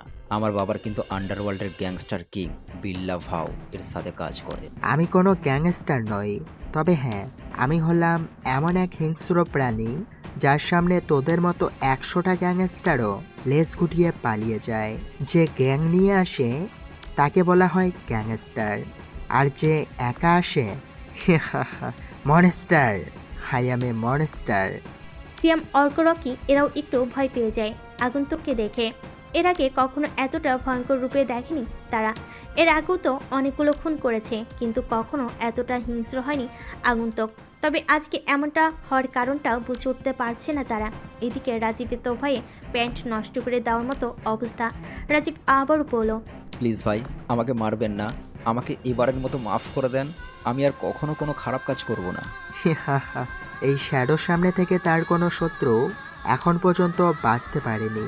আর আমার ডিকশনারিতে মিশন ফেল বলে কোনো লেখা নেই। তোকে কিভাবে বাঁচিয়ে রাখি বল?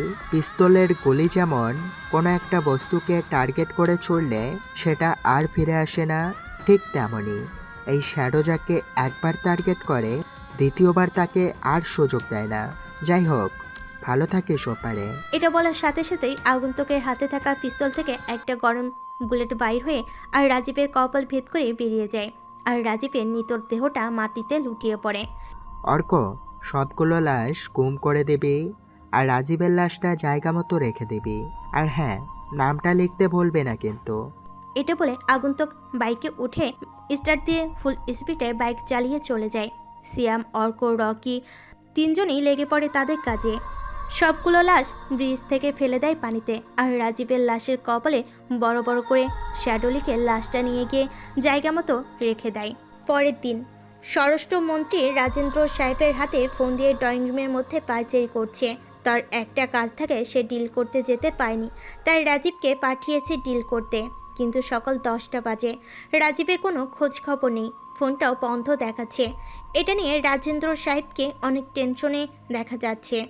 একটু পর পর রাজীবের ফোনে ফোন করছে, কিন্তু প্রতিবার ফোন বন্ধ দেখাচ্ছে। এখন তার রাজীবকে নিয়ে দুশ্চিন্তায় সে ভর করেছে রাজীবকে নিয়ে। রাজেন্দ্র সাহেব মনে মনে বলল, কি ব্যাপার, এর ফোন তো কখনো এতক্ষণ সময় ধরে বন্ধ থাকে না, তাহলে আজকে হঠাৎ কি হলো? কোনো বিপদ হলো না তো? রাজেন্দ্র সাহেব এসব ভাবছিলেন। এমন সময় রাজেন্দ্র সাহেবের বিয়ে করিম মিয়া দৌড়ে আসে রাজেন্দ্র সাহেবের কাছে আর জোরে জোরে নিঃশ্বাস নিয়ে হাঁপাতে থাকে। হঠাৎ করিম মিয়ার এমন আগমনে রাজেন্দ্র সাহেব মাথা ভর্তি টেনশনের মাঝেও অনেকটা অবাক হয়ে যায়। করিম মিয়াকে জিজ্ঞেস করে, কি হয়েছে করিম, কোথা থেকে আসলি আর এভাবে হাঁপাচ্ছিস কেন?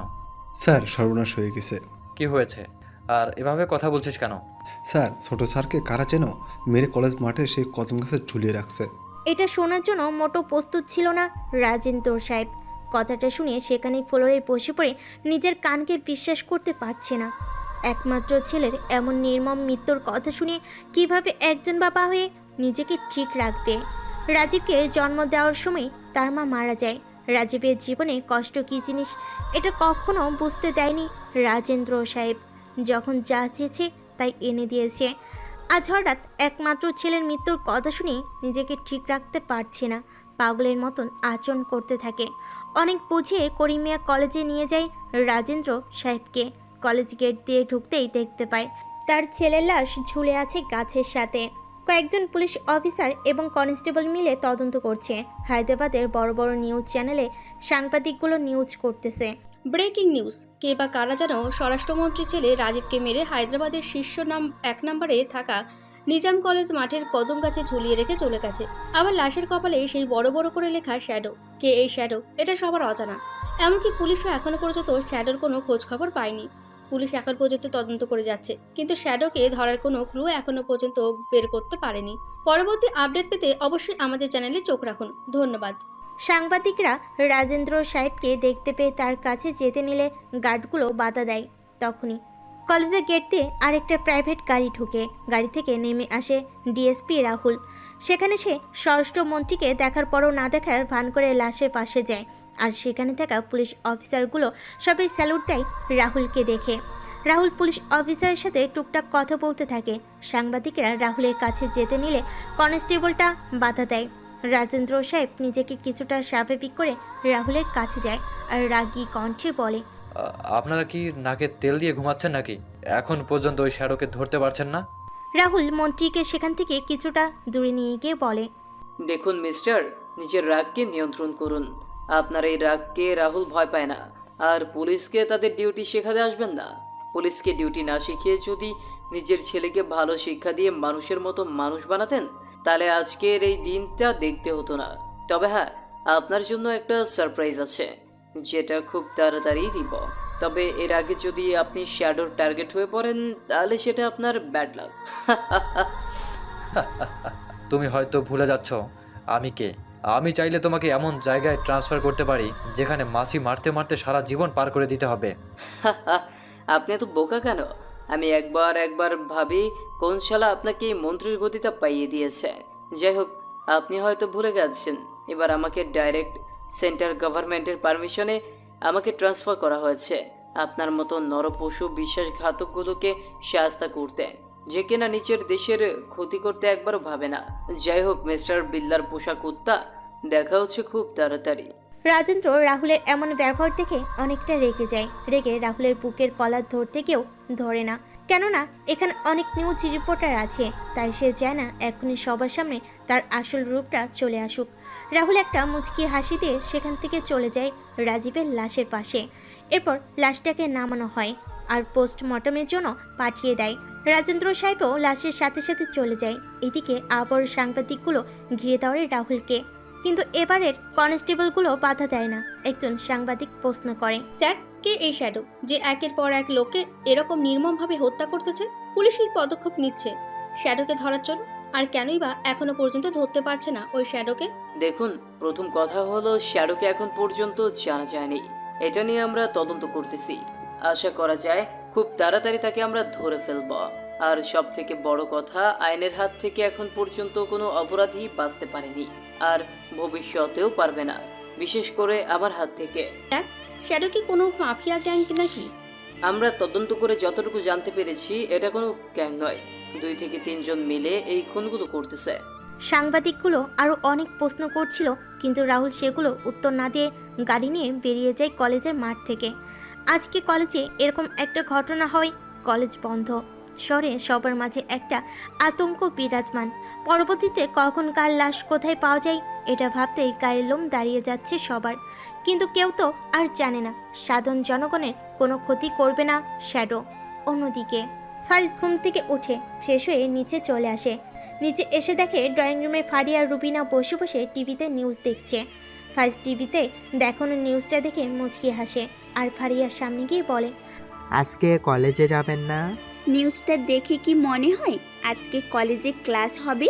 ফাইজ কিছু বলে না। রুবিনা বলে ওঠে, আজকে যেহেতু ফারিয়ার কলেজ নেই, তাই আজকে আমরা সারা দিন বসে বসে গল্প করব, আর বিকালের দিকে তুমি আমাদের ঘুরতে নিয়ে যাবে। আমি চারমিনার ঘুরতে যাব। জানো ভাবি, আমার অনেক দিনের ইচ্ছে আমি চারমিনার ঘুরতে যাব, কিন্তু এখনো পর্যন্ত কেউ আমার এই ইচ্ছেটাকে পূরণ করলো না। ভাইয়াকে অনেকবার বলেছি, শুধু কাজ আর কাজ করে বেড়ায় সারাক্ষণ, ধুর ভাল লাগে না। ফারিয়া কথাটা এক নিঃশ্বাসে বলে মুখ ফুলে বসে থাকে। রুবিনা ফারিয়ার এরকম বাচ্চামি স্বভাব দেখে হো হো করে হেসে ওঠে। এবার ফারিয়ার কান্না করে দেওয়ার উপক্রম। রুবিনা বুঝতে পেরে হাসি থামিয়ে বলে, আচ্ছা বাবা, তুই যেটা বলবি সেটাই হবে। আমরা আজকে চারমিনার দেখতে যাব। আমি তোমার ভাইয়ার সাথে কথা বলে নিব। আমার লক্ষ্মী ভাবি, আমার গুলুমুলু ভাবিটা। এদের কর্মকাণ্ড দেখে ফায়েজের খুব হাসি পাচ্ছে, কিন্তু কোনো এক কারণে হাসতে পারছে না। রুবিনা ফায়েজের উদ্দেশ্যে বলে, ফায়েজ, তুমি কি বলো, কোথায় ঘুরতে যাব? ঠিক আছে ভাবি, আপনারা যেটা ভালো মনে করেন। আপনারা যেখানে যাবেন আমি সেখানেই নিয়ে যাব। কি তখন থেকে আপনি আপনি করে যাচ্ছেন? তুমি করে বলতে পারেন না শুনি? আপনিও তো আমাকে আপনি করে বলছেন। এদের এভাবে কথা বলা দেখে রুবিনা ফারিয়ার কানে কানে বলে, কি ননদিনী, ডাল মে কুছ কালা হ্যাঁ? কিসের যেন একটা পূর্ব আভাস পাচ্ছি। ফারিয়া একটু লজ্জা পেয়ে যায়। আসলে সত্যি বলতে প্রথমত ফাইজের সাথে দেখা হওয়ার পর থেকে ফাইজের ইনোসেন্ট স্বভাব এবং আচার আচরণে ফারিয়া কেমন যেন একটা ভালো লাগা কাজ করে, আর সেটা আস্তে আস্তে ভালোবাসার রূপ নেয়, যেটা ফারিয়া আগে বুঝতে পারেনি। কিন্তু এখন সে আন্দাজ করতে পারছে যে সে ফাইজকে ভালোবেসে ফেলেছে, কিন্তু কিভাবে ভালোবাসার কথা প্রকাশ করবে সেটা বুঝতে পারছে না। এরপর তারা 3 জন সকালের সময়টা হাসাহাসি এবং গল্পের মাঝে পার করে দেয়। ফারিয়া আজকের মতো খুশি এর আগে কখনো হয়নি, কেননা ফারিয়া যখন অনেক ছোট তখন তার বাবা মা মারা যায়। ফারিয়ার বাবা ছিল হায়দ্রাবাদের একজন উচ্চ পদস্থ পুলিশ অফিসার, আর তার মা ছিলেন গৃহিণী। তখন রাহুলের বয়স ছিল 10 বছর আর ফারিয়ার বয়স ছিল 7 বছর। একটা কার অ্যাক্সিডেন্টে তাদের বাবা মা মারা যায় আর কোনো মতে 2 ভাই বোন বেঁচে যায়। তাদের মা বাবা মারা যাওয়ার পর তাদের মামার বাড়িতে থেকে বড় হয় আর সেই ছোট থেকে রাহুল ফারিয়াকে আগলে রেখে বড় করেছে। এরপর রাহুল তার মামা বাড়ি থেকে পড়াশোনা করে একজন ডিএসপি হয়ে ওঠে। ফারিয়া আজকে অনেক খুশি হবারই কথা। ভালোবাসার মানুষের সাথে এভাবে গল্প করে সময় কাটাতে কার না ভালো লাগে। দেখতে দেখতে দুপুর হয়ে আসলো। এরপর তিনজনে যে যার রুমে গিয়ে ফ্রেশ হয়ে একটা ঘুম দিল। বিকেলে সবাই রেডি হয়ে নিচে আসলো। ড্রয়িং রুমে বসে খাওয়া দাওয়া করে নিল। আজকে রাহুলের উপর মহল থেকে কাজের অনেক চাপ থাকে, সে এখনো আসেনি। এরপর রুবিনা উপরে গিয়ে তার মাকে খাইয়ে ঘুরতে যাবে বলে নিচে চলে আসলো। এরপর তিনজনেই বাড়ি থেকে বেরিয়ে পড়লো। ফায়েজ পার্কিং থেকে গাড়ি বাইক করলো আর সবে গাড়িতে উঠে চলে যেতে লাগলো। রাস্তায় ফায়েজ বারবার লুকিং গ্লাসে তাকিয়ে ফারিয়াকে দেখছে। সত্যি মেয়েটার মাঝে অন্যরকম একটা মায়া আছে যেটা ফায়েজকে ঘায়ল করে দিচ্ছে। চোখে চোখ পড়তে ফারিয়া একটু মুচকি হাসি দেয়। হাসি দেখে ফায়েজের হার্ট অ্যাটাক করে দেওয়ার মতো অতিক্রম। হঠাৎ ফায়েজের কিছু একটা মনে পড়ে যায়। সে পরক্ষণে ভাবে যে এসব প্রেম ভালোবাসা তার জন্য না, এসব নিয়ে ভাবলে চলবে না। তাই সে নিজের মনকে কন্ট্রোল করে গাড়ি চালাতে থাকে। আর এসব কিছু রুবিনা নোটিশ করছিল। রুবিনা ফারিয়ার কানে বলে, কি নন্দিনী, তোমার ভাইয়ের সাথে কথা বলবো নাকি এ বিষয়ে? ফারিয়া চোখ বড় করে তাকায় আর একটু ভয় পেয়ে যায়। এটা ভেবে যদি তার এই সম্পর্কটা তার ভাইয়ের মেনে না নেয় তাহলে কি করবে সে? সে যে তার ভাইকে বড্ড বেশি ভালোবাসে, তার ভাইয়ের কথা যে সে কখনো ফেলতে পারবে না। এটা ভেবে ফারিয়ার মন খারাপ হয় আর সে চায় না এরকম একটা খুশি মুহূর্ত মন খারাপ করে কাটিয়ে দিক। তাই সে নিজেকে স্বাভাবিক করে রুবিনার সাথে টুকটাক গল্প করতে থাকে। হায়দ্রাবাদে একদিনের জন্য দর্শনীয় স্থানগুলোর মধ্যে রয়েছে বিখ্যাত চারমিনার পরিদর্শন। এই প্রভাবশালী গেটওয়ে হায়দ্রাবাদের প্রতন শহরের কেন্দ্রস্থলে অবস্থিত এবং এখন এটি শহরের সবচেয়ে পরিচিত প্রতীক। এটি মোহাম্মদ কুলি কুতুব শাহ 1591 সালের শহরের একটি প্লেগের সমাপ্তির কারণে নির্মাণ করেছিলেন। নামটি এর 4টি সুন্দর মিনারকেই বোঝায় যেগুলো ছাদের উপরে 20 মিটার উচ্চতায় ওঠে। হায়দ্রাবাদের বৃহত্তম এবং প্রাচীনতম মসজিদ মক্কা মসজিদ চারমিনারের পাশে অবস্থিত। এটি 1614 সালে মোহাম্মদ কুলি কুতুব শাহ দ্বারা নির্মিত হয়েছিল এবং পরে 1994 সালে মুঘল সম্রাট আওরঙ্গজেবের দ্বারা অলঙ্কৃত করা হয়েছিল। এটি মক্কার মসজিদের আদলে তৈরি করা হয়েছিল এবং এটি বিশ্বাস করা হয় যে কেন্দ্রীয় খিলানের কিছু ইট মক্কার মাটিতে তৈরি করা হয়েছিল। এই চারমিনারটিকে দেখার জন্য দূর দূরান্ত থেকে পর্যটকরা এসে ভিড় জমায়। রাতের বেলায় এটাকে দেখতে অন্যরকমই সুন্দর লাগে। দীর্ঘ 3 ঘন্টা জার্নি করার পর তারা সন্ধ্যার দিকে তারা চারমিনারের কাছে পৌঁছায়। এরপর গাড়িটাকে পার্ক করে গাড়ি থেকে নেমে সবগুলো জায়গায় ঘুরে ঘুরে দেখতে থাকে। ফারিয়া তো মহা খুশি, মনে হচ্ছে সে চাঁদ হাতে পেয়েছে। এখানে সেখানে ছুটে চলেছে আর দেখতেছে। ফার্স্ট এক দৃষ্টিতে ফারিয়ার বাচ্চাগুলো দেখছে আর নিজের অজান্তেই হাসছে। তাদের থেকে কিছুটা দূরে কয়েকটা বখাটে ছেলে লোভনীয় দৃষ্টিতে তাকিয়ে আছে ফারিয়ার দিকে। এখানে আসা সব মেয়েদের দিকে তারা বাজে দৃষ্টিতে তাকায়। ছেলেগুলো এখানকার লোকাল ছেলে, তাই এদেরকেও কেউ কিছু বলার সাহস পায় না। ফাইজ ছেলেগুলো তাকানোর বিষয়টা নোটিশ করলো কিন্তু কিছু বলো না। কিছুক্ষণ পর ছেলেগুলো ফারিয়ার কিছুটা কাছে আসে। একটা ছেলে পিছন থেকে ফারিয়ার গলায় ঝুলে থাকা ওড়নাটা টান দিয়ে নিয়ে নেয়। ওড়না নেওয়ার সাথে সাথে ফারিয়া সেখানে বুকে হাত দিয়ে দাঁড়িয়ে যায়। এটা দেখে সবে অট্ট হাসিতে মেতে ওঠে আর ফারিয়ার চারিদিক থেকে ঘিরে ধরে গান গাইতে থাকে। এগুলো দেখে ফাইজ অনেক রেগে যায়। নিজের রাগটাকে কন্ট্রোল করে ছেলেগুলোর কাছে যায়। রুবিনা এটাও দেখে চলে আসে। ফাইজ ওদের কাছে এসে বলে, কি হয়েছে ভাইয়া, আপনারা ওনাকে ডিস্টার্ব করছেন কেন? আর এভাবে একটা মেয়ের ওড়না নিয়ে টান দেওয়া কোন ধরনের ভদ্রতা ভাই? ওই দেখ দেখ, নায়ক আসছে নায়িকাকে বাঁচাতে। ওহ ভাই, এই চান্দু আসছে আমাদের ভদ্রতা শেখাতে। এই চান্দু, তুই জানোস আমরা কার লোক? না ভাইয়া, জানি না, আমি এখানে নতুন। কার লোক আপনারা ভাই? বিল্লা ভাইয়ের নাম শুনেছস কখনো? জি ভাইয়া, শুনেছি। উনি নাকি একজন গুন্ডা মাস্তান। এই বেটা, তুই কারে গুন্ডা মাস্তান কোষ? বিল্লা ভাই হলো আন্ডারওয়ার্ল্ডের টপ গ্যাংস্টার কিং, যার নাম শুনলে সবাই প্যান্ট নষ্ট করে দেয়। এটা মিথ্যা কথা ভাই। কই, আমি তো প্যান্ট নষ্ট করলাম না, এই দেখেন। ওই বেটা, তুই এত কথা কস কেন? যা ভাগ এখান থেকে। হ্যাঁ ভাইয়া, যাব। আপনি ওনার অন্যটা ফিরিয়ে দেন আর ওনাকে সরি বলুন, আমরা চলে যাব। কি তোর এত বড় সাহস, তুই আমার সাথে এভাবে কথা বলিস? ওই তোরা সবাই ধর এই ব্যাটাকে, আগে একে মারবি, এরপর এই মালকে নিয়ে সারা রাত মস্তি করবো। লিডারের কথা শুনে একটা বকেটে মারতে আসে ফাইজকে। ফাইজ একটু পিছিয়ে যায়, এরপর মারতে আসা বকেটের পেট বরাবর সজোর একটা ঘুষি মারে, আর বকেটেটা ঘুষি খেয়ে কিছুটা দূরে গিয়ে পড়ে। বাকি সবাই মারতে আসলে তাদেরও মেরে শুয়ে দেয়। মায়ের ধরন দেখে লিডার একটু ভয় পেয়ে যায়, তাও নিজেকে স্বাভাবিক রেখে বলে, দেখ তুই কিন্তু খুব বেশি বাড়াবাড়ি করছিস, ভালোই ভালোই বলছি, যা এখান থেকে। ভয় পেলাম মনে হচ্ছে তোকে দেখে।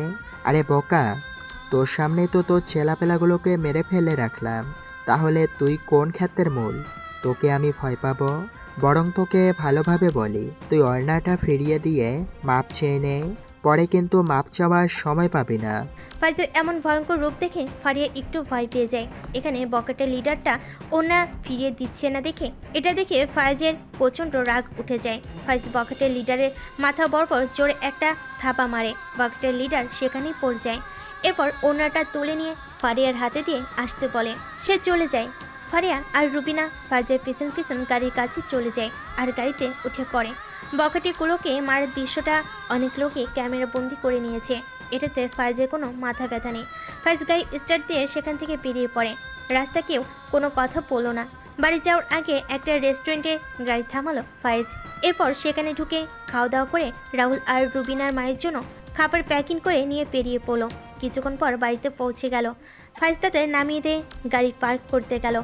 তারা বাড়িতে ঢুকে দেখে এখনও রাহুল বাড়ি আসেনি। এরপর সবাই যে যার রুমে চলে গেল। রাতে 9টার দিকে রাহুল বাড়িতে আসে। এরপর ফ্রেশ হয়ে খাওয়া দাওয়া করে ফাইজের রুমে চলে আসে। ফাইজ তখন বেলকনিতে দাঁড়িয়ে ফোনে কার সাথে যেন কথা বলছিল। রাহুলের উপস্থিতি বুঝতে পেরে ফাইজ ফোনটা রেখে দেয়। রাহুল বলে, কি করছো ফায়েজ ব্যালকনিতে দাঁড়িয়ে? এই তো ভাইয়া, একটা বন্ধুর সঙ্গে কথা বলছিলাম। যাক ভালো, তো তোমার বন্ধুর বাড়ি কোথায়?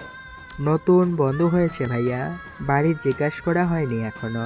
আরে ধুর, কি যে বলিস, নতুন বন্ধু তো কি হয়েছে, বন্ধুকে জিজ্ঞেস কর তার বাড়ি কোথায়, তার ফ্যামিলিতে কে কে আছে। আচ্ছা ভাইয়া, আমি ওর থেকে সব কিছু জেনে পরে তোমাকে বলবো। এরপর রাহুল চলে যায়। ফাইজ আবারও কলে কথা বলতে থাকে। কিছুক্ষণ কথা বলে কল কেটে দেয় আর একটা শয়তানি হাসি দিয়ে ঘুমিয়ে যায়। সকাল 6টা বাজে। ফাইজ ঘুম থেকে উঠে। ফাইজ এখানে আসার কয়েকদিন কেটে গেছে, কিন্তু কখনো ছাদে যাওয়া হয়নি। তাই সে ভাবলো একটু ছাদ থেকে ঘুরে আসবে। যেই ভাবা সেই কাজ। সে বিড়ার সাথে নিয়ে ছাদের দিকে যাচ্ছিল। হঠাৎ একটা রুমের মধ্যে ফাইজের চোখ আটকে যায়। রুমের ভেতরে থাকা একজন বুড়ি মহিলাকে দেখে ফাইজের চোখ আটকে যায়। সে এক দৃষ্টিতে তাকিয়ে আছে সেদিকে। চোখে পানি চলে আসে। আর আজ থেকে 12 বছর আগের কিছু স্মৃতি তার চোখের সামনে ভেসে ওঠে। নিজেকে শক্ত করে সে। তার মাঝে এখন প্রতিশোধের আগুন অনেকটা তীব্র আকার ধারণ করে। চোখ দুটো মুহূর্তের মাঝে রক্তের ন্যায় লাল হয়েছে। সে নিজেকে কন্ট্রোল করে তার রুমে চলে আসে। সকাল 10টা। ফাইজ রেডি হয়ে নিচে চলে আসে। উদ্দেশ্য ফারিয়াকে নিয়ে কলেজে যাওয়া। ফাইজ নিচে এসে দেখে ফারিয়া রেডি হয়ে ড্রয়িং রুমে বসে আছে। ফাইজকে দেখে ফারিয়া বসা থেকে উঠে দাঁড়ায় আর হাঁটতে হাঁটতে বাড়ির বাইরে চলে যায়। ফাইজও পিছন পিছন যায়। ফাইজ পার্কিং থেকে গাড়ি বাইর করে ফারিয়ার সামনে দাঁড় করে। ফারিয়া উঠে বসলে গাড়ি স্টার্ট দিয়ে যেতে থাকে। কেউ কোনো কথা বলছে না। কিছুক্ষণ পর কলেজে পৌঁছে যায়। ফাইজ গাড়ি পার্ক করে ফারিয়া নেমে কলেজের দিকে হাঁটা ধরে। ফাইজ তাকিয়ে আছে ফারিয়ার দিকে। ফারিয়া সোজা গিয়ে ক্লাসরুমে ঢোকে। ফাইজ চারপাশে তাকিয়ে দেখছে। আজকে কলেজের সবার মুখে একটা হাসি লেগে আছে। আজকে কলেজের মাঠটা যেন একদমই অন্যরকম লাগছে। আজ থেকে 5 বছর পর আবারও কলেজের সবার মুখে সেই আগের হাসিটা ফিরে আসছে। আসলে এই 5 বছরে রাজীব এই কলেজের জন্য একটা আতঙ্ক ছিল, কিন্তু এখন আর সেই আতঙ্ক নেই। এই ঘটনার পর সবার মনে জায়গা করে নিয়েছে সেই রাতের অন্ধকারে বাচ্চা শ্যাডো, যে কিনা রাতের অন্ধকারে এই শহরের কীট পতঙ্গগুলোকে এক এক করে মেরে ফেলেছে। সবার মুখের উজ্জ্বল ভাবটা দেখে ফাইজ একটু মুচকি হাসে। কিছুক্ষণ পর ফাইজ পকেট থেকে ফোনটা বের করে একটা আননোন নাম্বারে কল দেয়। ওপাশ থেকে রিসিভ হয়। এরপর সকলে সেই ঘটনা নিয়ে কথা বলতে থাকে। চাচা, মা আর বোন এখনো বেঁচে আছে। কি বলিস এসব? যেভাবে বলিসলি সেরকমটা হলে তো বেঁচে থাকার কথা না। চাচা, কিন্তু আজকে নিজের চোখে দেখেছি মাকে। এখন কিভাবে কি হয়েছে মাই ভালো বলতে পারবে। তোকে দেখেছে? না চাচা, আমাকে দেখতে পাইনি। আর দেখলেও হয়তো চিনতে পারবে না, কেননা এখন তো আর সেই আগের ছোট্ট আমিটা নেই। কোথায় আছে এখন তারা? আমি যেখানে আছি এ শহরে ডিএসপির বাড়িতে, সেখানেই আছে। আর আমার সেই ছোট্ট বোনটা এখন আর ছোট্ট নেই, অনেক বড় হয়ে গেছে। ডিএসপি রাহুল হলো আমার সেই ছোট্ট বোনটার জামাই। কি বলিস এসব? এখন ডিএসপি যদি পথের কাঁটা হয়ে দাঁড়ায়? না চাচা, এমনটা হবে না। আর হলেও যেই আসুক না কেন, আমার হাত থেকে সেই কুত্তার বাচ্চাগুলোকে বাঁচাতে পারবে না। 4 ঘন্টা পর ফারিয়া ক্লাস শেষ করে বাইরে আসে। গাড়ির দিকে তাকিয়ে দেখে ফাইজ নেই। সে গাড়ির কাছে চলে আসে। গাড়ির কাছে আসতে শুনতে পায় গাড়ির উল্টো পাশে ফাইজ কার সাথে যেন ফোনে কথা বলছে। কি কথা হচ্ছে সেটা ভালো করে শুনতে পায় না। সেদিকে কান না দিয়ে গাড়ির দরজা খুলে ভিতরে ঢুকে পড়ে। ফাইজ ফারিয়ার উপস্থিতি বুঝতে পেরে ভয় পেয়ে যায় আর তড়িঘড়ি করে ফোনটা কেটে রেখে দেয় আর পিছনে তাকায়। ফারিয়া গাড়িতে বসে আছে দেখে সেও গাড়িতে বসে স্টার্ট দেয়। সে ভাবছে ফারিয়া কিছু শুনে ফেলেনি তো, এটা নিয়ে একটু চিন্তায় আছে। আর ফারিয়া ঘুরতে যাওয়ার পর সেই বখাটেগুলোর ওরকম আচরণের পর অনেকটা চুপচাপ হয়ে গেছে। ফাইজ গাড়ি ঘুরিয়ে কলেজ গেট থেকে বাইর করে ফুল স্পিডে গাড়ি চালিয়ে বাড়িতে চলে আসে। এরপর যে যার রুমে চলে যায়। ফাইজ রুমে গিয়ে ফ্রেশ হয়ে একটা ঘুম দেয়। অন্যদিকে রাজীবের মৃত্যুর পর থেকে রাজেন্দ্র সাহেবের যেন সব কিছু উলটপালট হয়ে গেছে।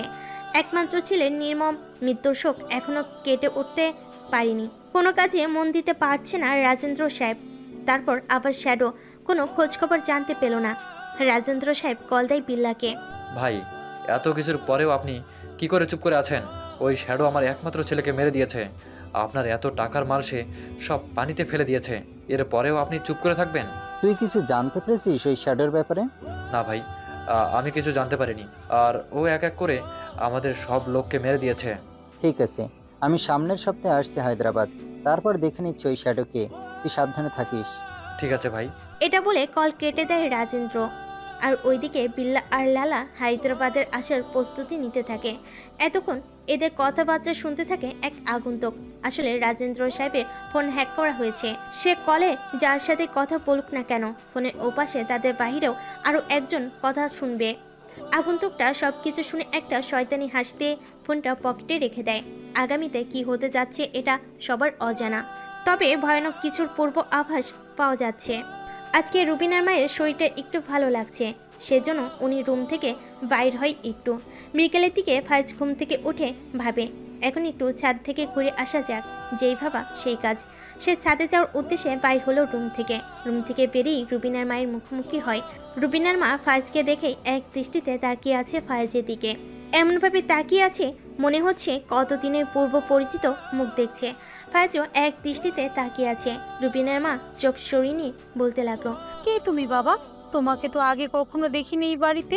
ফাইজ কি বলবে বুঝে উঠতে পারছে না, আমতা আমতা করে বলল, আন্টি, কয়েকদিন হলো আমি এ বাড়িতে আসছি। রাহুল ভাইয়া আমাকে নিয়ে আসছে ফারিয়া ম্যাডামের ড্রাইভার এবং সুরক্ষাকর্মী হিসাবে। আচ্ছা ঠিক আছে, কোথায় যেন যাবে তুমি? যাও। আপনি নিচে যাবেন নাকি? হ্যাঁ বাবা, আমি 2-1 দিন যাবত অসুস্থ। আজকে একটু শরীরটা ভালো লাগছে, তাই একটু বাহির হলাম রুম থেকে। ঠিক আছে চলেন, আমি আপনাকে নিচে দিয়ে আসি। এরপর ফাইজ সাথে গিয়ে ধরে ধরে সিঁড়ি থেকে নামালো। ফাইজ সিঁড়ি থেকে নেমে দেখে ফারিয়া আর রুবিনা ড্রয়িং রুমে বসে টিভি দেখছে। সেখান থেকে ফাইজ আবারও উপরে চলে আসলো ছাদে। ছাদে গিয়ে কিছুক্ষণ থাকার পর সন্ধ্যায় নিচে নেমে আসলো। দেখতে দেখতে রাত হয়ে গেল। সবাই খাওয়া দাওয়া করে শুয়ে পড়লো। অন্যদিকে সবাই গভীর ঘুমে আচ্ছন্ন, কিন্তু একজনের চোখে ঘুম নেই। প্রতিশোধের নেশায় উন্মাদ হয়ে গেছে। সে পকেট থেকে ফোন বাইর করে একটা নাম্বারে ডায়াল করলো। ওপাশ থেকে রিসিভ হতেই বলা শুরু করলো, বিল্লা সামনের শুক্রবার হায়দ্রাবাদে আসছে, তোরা সবাই সাবধানে থাকবি আর সব কিছু রেডি রাখিস। সে আসলেই তার খেল খতম করতে হবে। ঠিক আছে ভাইয়া। আমি ভাবছি ওই বেঈমান আলতাফ চৌধুরী বিল্লার সাথে আছে, কিন্তু সে বিল্লার সাথে নেই। জানি না কোথায় আছে সে, বেঁচে আছে নাকি মারা গেছে এটাও জানি না। এটা একমাত্র বিল্লা জানে। তবে হ্যাঁ, ও বেঁচে থাকলে এই পৃথিবীর যেই প্রান্তেই লুকিয়ে থাকুক না কেন, আমি তাকে ছাড়ব না। বেঈমানের ফল তাকে বুঝিয়ে দেব। আব্বু নিজের চেয়েও বেশি যাকে বিশ্বাস করেছিল সেই বিশ্বাসঘাতকতা করেছে, তাকে আমি ছাড়ব না। ভাইয়া, শুনলাম আন্টি আর বোন নাকি বেঁচে আছে। হ্যাঁ, আম্মু আর বোন বেঁচে আছে। আজকে আম্মু সামনাসামনি হয়েছি, কিন্তু আম্মু আমাকে চিনতে পারেনি, তবে কেমনভাবে যেন আমার দিকে তাকিয়েছিল। আর কিছুক্ষণ কথা বলে ফোন রেখে দিল, এরপর ঘুমিয়ে পড়লো। এইভাবে দেখতে দেখতে এক সপ্তাহ কেটে গেল। এর মাঝে ফাইজ অর্পিতা বেগমের সাথে অনেকবার দেখা হয়েছে, টুকটাক কথা হয়েছে, তবে অর্পিতা বেগম কেমন করে যেন তাকিয়েছিল ফাইজের দিকে। অন্যদিকে রাত 10:30 হায়দ্রাবাদের রাজীব গান্ধী আন্তর্জাতিক বিমানবন্দরে একটা প্রাইভেট প্লেন ল্যান্ড করে। প্লেন থেকে কয়েকজন মুখোশধারী লোক হাতে রাইফেল নিয়ে বেরিয়ে আসে আর দুই পাশে লাইন করে দাঁড়িয়ে যায়। এরপর বিল্লা আর লালা বেরিয়ে আসে, পিছনে আরও কয়েকজন লোক হাতে রাইফেল নিয়ে বাইর হয়। লোকগুলোকে দেখে মনে হচ্ছে এরা সবাই বাইরের দেশের লোক। সেখানে আগে থেকে স্বরাষ্ট্রমন্ত্রী রাজেন্দ্র সাহেব এবং কয়েকশো লোক আগে থেকে গাড়ি নিয়ে উপস্থিত ছিল। সেখানে মন্ত্রী উপস্থিত থাকায় পুলিশ আসতে পারেনি। বিল্লাকে দেখে রাজেন্দ্র সাহেব দৌড়ে গিয়ে পা ধরে সালাম করে বিল্লা বলে, কি রাজেন্দ্র, কি খবর, কেমন আছিস? কি করে ভালো থাকি ভাই, ওই শ্যাডো আমার ছেলেকে মেরে দিয়েছে। চিন্তা করিস না, আমি আসছি, এবার ওই শ্যাডোকে দেখে নেব। কুত্তার বাচ্চা কেন এভাবে আমার পিছনে হাত দিয়ে পড়েছে। এরপর বিল্লা, লালা আর রাজেন্দ্র সাহেব একটা গাড়িতে উঠে পড়ে, বাকি লোকগুলো অন্য গাড়িতে উঠে পড়ে। এরপর চলতে থাকে নিজ গন্তব্যের দিকে। রাত 2টা বাজে, খুব জোরে বৃষ্টি হচ্ছে। বৃষ্টির জন্য কিছু দেখা যাচ্ছে না। শহর পেরিয়ে জঙ্গল, মাঝ বরাবর কয়েকশো গাড়ি ফুল স্পিডে ছুটে চলেছে। অন্যদিকে শহরের মাঝ বরাবর থাকা সব থেকে উঁচু বিল্ডিংয়ের উপর থেকে এক আগন্তুক এই দৃশ্যটা দেখে অট্ট হাসিতে ফেটে উঠছে। দেখতে দেখতে গাড়িগুলো জঙ্গলের মাঝে গিয়ে উধাও হয়ে গেল। বৃষ্টিটা আস্তে আস্তে কমতে শুরু করেছে। পরদিন সকালে ফারিয়া আর রুবিনা বায়না ধরেছে শপিংয়ে যাবে তারা, কিন্তু রাহুলের ইমার্জেন্সি থাকায় সে নিয়ে যেতে পারবে না বলল। আর ফাইজকে সাথে নিয়ে যাবার কথা বলে তাড়াহুড়ো করে বেরিয়ে পড়ল পুলিশ স্টেশনের উদ্দেশ্যে। অন্যদিকে অর্পিতা বেগম নিচে আসার উদ্দেশ্যে রুম থেকে বেরিয়ে পড়ল। করিডোর দিয়ে আসার সময় শুনতে পেল ফাইজের রুম থেকে গঙ্গানোর শব্দ শোনা যাচ্ছে। দরজা খোলা থাকায় অর্পিতা বেগম সহজে ভিতর ঢুকে গেল। ভিতর ঢুকে দেখে ফাইজ জড়সড় হয়ে শুয়ে আছে। অর্পিতা বেগম ফাইজের কপালে হাত দিয়ে দেখে জ্বরে পুড়ে যাচ্ছে শরীর। তাড়াহুড়ো করে রুমে পানির বোতল থেকে একটা গ্লাসে ঢেলে নিজের আঁচল ভিজিয়ে মাথায় জলপট্টি দিতে লাগলো। রুবিনা বেগম ফাইজকে ডাকার উদ্দেশ্যে ফাইজের রুমে আসলো। এসে দেখে তার মা ফাইজের মাথায় জলপট্টি দিচ্ছে। ফাইজের শরীরে হাত দিয়ে দেখে জ্বরে পুড়ে যাচ্ছে শরীর। তাড়াতাড়ি করে তাদের ফ্যামিলি ডাক্তারকে ডেকে আনলো। ডাক্তার ফাইজকে ভালো করে দেখে বলল, আপনি মনে হয় অনেকক্ষণ যাবৎ বৃষ্টিতে ভিজেছিলেন, তাই না? এই জন্য ঠান্ডা লেগে গেছে। আমি কিছু ওষুধ লিখে দিচ্ছি, এইগুলো এনে খাবেন, তাড়াতাড়ি সুস্থ হয়ে যাবেন, ভয়ের কিছু নেই। এরপর ডাক্তার চলে গেল। কিছুক্ষণ পর ফাইজ কিছুটা সুস্থ হলো। রুবিনা তার মাকে এবং ফারিয়াকে নিয়ে শপিংয়ে যাবে বলে বেরিয়ে পড়লো। আসার সময় ওষুধ আনবে বলে সাথে ওষুধের স্লিপটা নিয়ে নিল। এরপর তারা ড্রাইভারকে গাড়ি বাইর করতে বলল। ড্রাইভার গাড়ি বাইর করলে তার গাড়িতে উঠে বেরিয়ে পড়লো। অন্যদিকে অন্ধকার একটা রুমে 3 জন লোক বসে আছে। রুমটা একেবারে অন্ধকার বলে ভুল হবে, ছোট্ট একটা ডিম বাল্ব জ্বলছে রুমটাতে। লোক 3 জন হলো বিল্লা, লালা, রাজেন্দ্র সাহেব। বিল্লা বলে উঠল, কি জানতে পারলে শ্যাডোর বিষয়ে? ভাই, শ্যাডোর আসল নাম ঠিকানা কিছুই জানতে পারিনি, তবে যতটুকু জানতে পেরেছি আশা করি অনেকটাই কাজে দেবে। কি জানতে পারলি সেটা বল। ভাই, শ্যাডোর বিশ্বস্ত 3টা ছেলে আছে, তার সব কাজ সেই ছেলে 3টাকে নিয়েই করে। তবে 2 জনের নাম জানতে পেরেছি। কি নাম? অর্ক, সিয়াম। কোথায় থাকে এরা? ভাই, এরা আমার পাশের ফ্ল্যাটে নিচে একটা গ্যারেজ আছে, সেখানে কাজ করে আর সেখানেই থাকে। সেখানে আরেকটা ছেলে আছে, রকি। তাকেও কেমন জানি সন্দেহ হয় আমার, মনে হয় সেও এদের সাথে জড়িত আছে। এই 3 জনকে তুলে আনার ব্যবস্থা কর। এদের তুলে আনলে শ্যাডো নিজেই চলে আসবে মরার জন্য। কথায় আছে না, কান ধরে টানলে মাথা চলে আসে, ঠিক সেরকমই। ভাই, আর একজন আছে যে কিনা আমাদের সব কাজে বাধা দিচ্ছে। সে এ শহরে আসার পর থেকে আমাদের ব্যবসা অনেক লস হয়েছে। কে সে? এ শহরের বর্তমান ডিএসপি, তার একটা ব্যবস্থা করতে হবে। এই ছোটখাটো বিষয়গুলো তুই হ্যান্ডেল করতে পারিসনি? ভাই, ওই ডিএসপি অনেক ডেঞ্জারাস, তার মুখের থেকে হাত চলে বেশি। আচ্ছা, আমি দেখে নিচ্ছি। ডিএসপি বিষয় কি জানতে পারলি? ভাই, ডিএসপি বাড়িতে মোট 4 জন লোক আছে। ডিএসপি নিজেই, তার একটা বোন, তার বউ এবং তার শাশুড়ি। লালা, ওই ডিএসপি পরিবারকে তুলে আনবি যা। রাজেন্দ্র, আমাদের কয়েকজন লোককে পাঠিয়ে দে ওই ছেলে 2টাকে তুলে আনার জন্য। তাদের নিয়ে সোজা এখানে চলে আসবি। আজকে এদের খেল খতম করে দেব। ঠিক আছে ভাইয়া।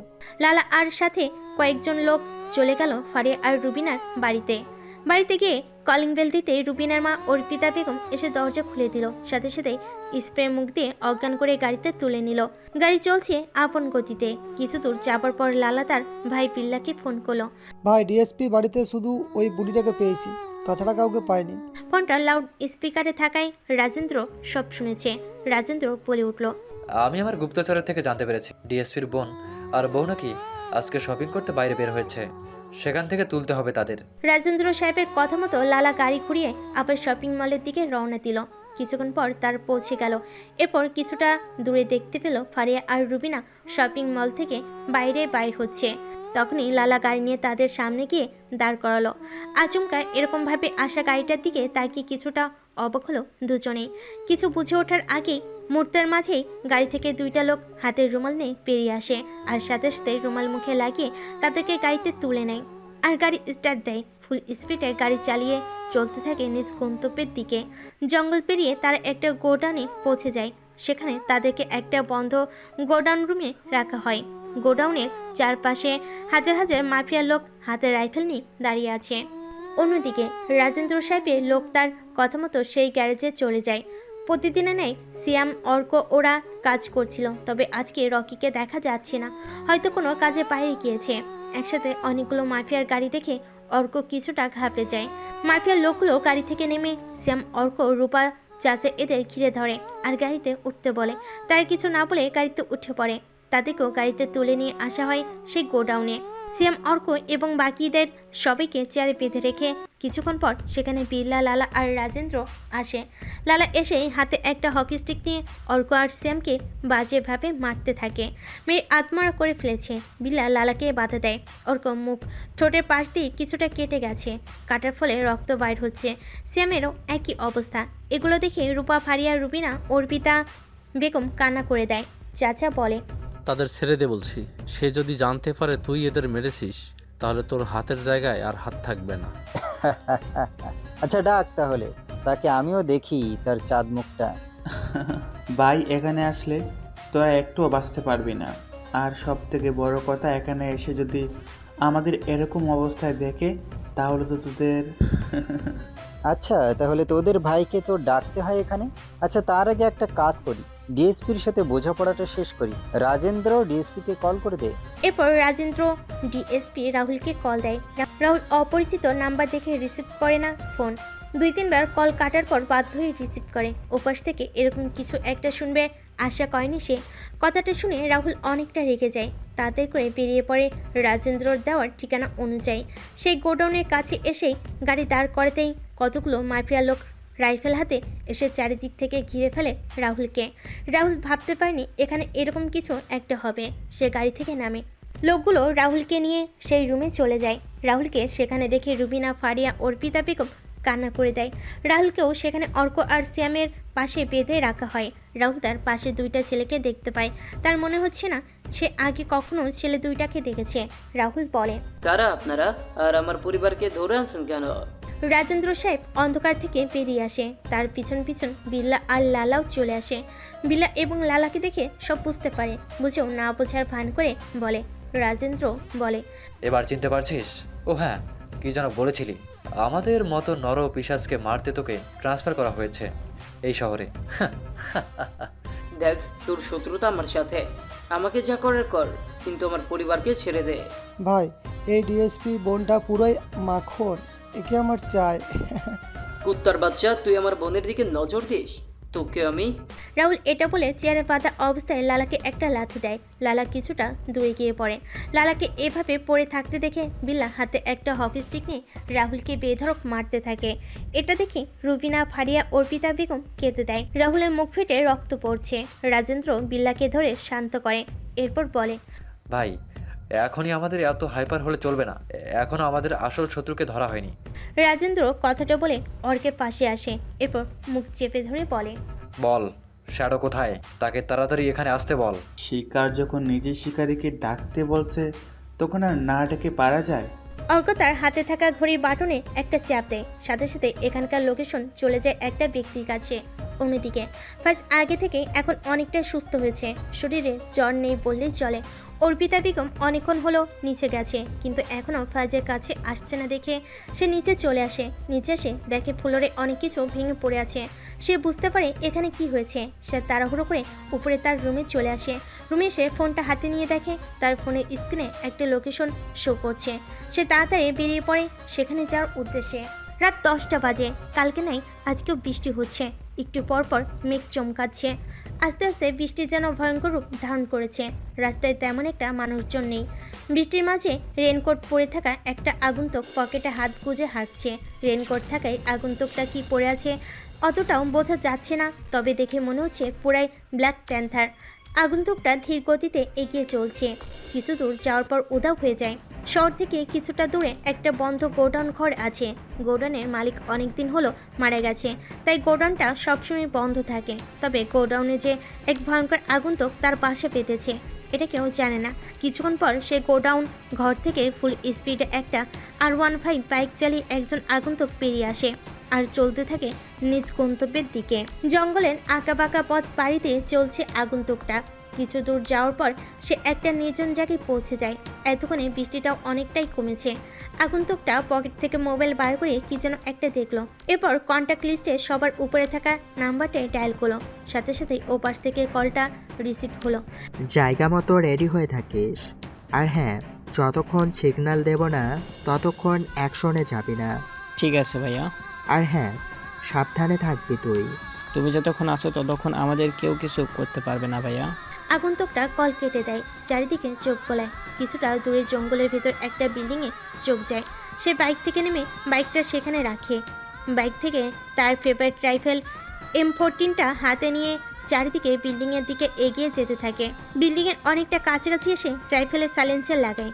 এরপর বিল্ডিংয়ের উপরে রাইফেল হাতে দাঁড়িয়ে থাকা লোকেদের মাথা বরাবর শ্যুট করে দেয়। এরপর আস্তে আস্তে বিল্ডিংয়ের অনেক কাছাকাছি চলে আসে। আস্তে আস্তে রাইফেল হাতে দাঁড়িয়ে থাকা গার্ডগুলোকে মেরে ফেলে। বিল্ডিংয়ের ভিতর প্রবেশ করে।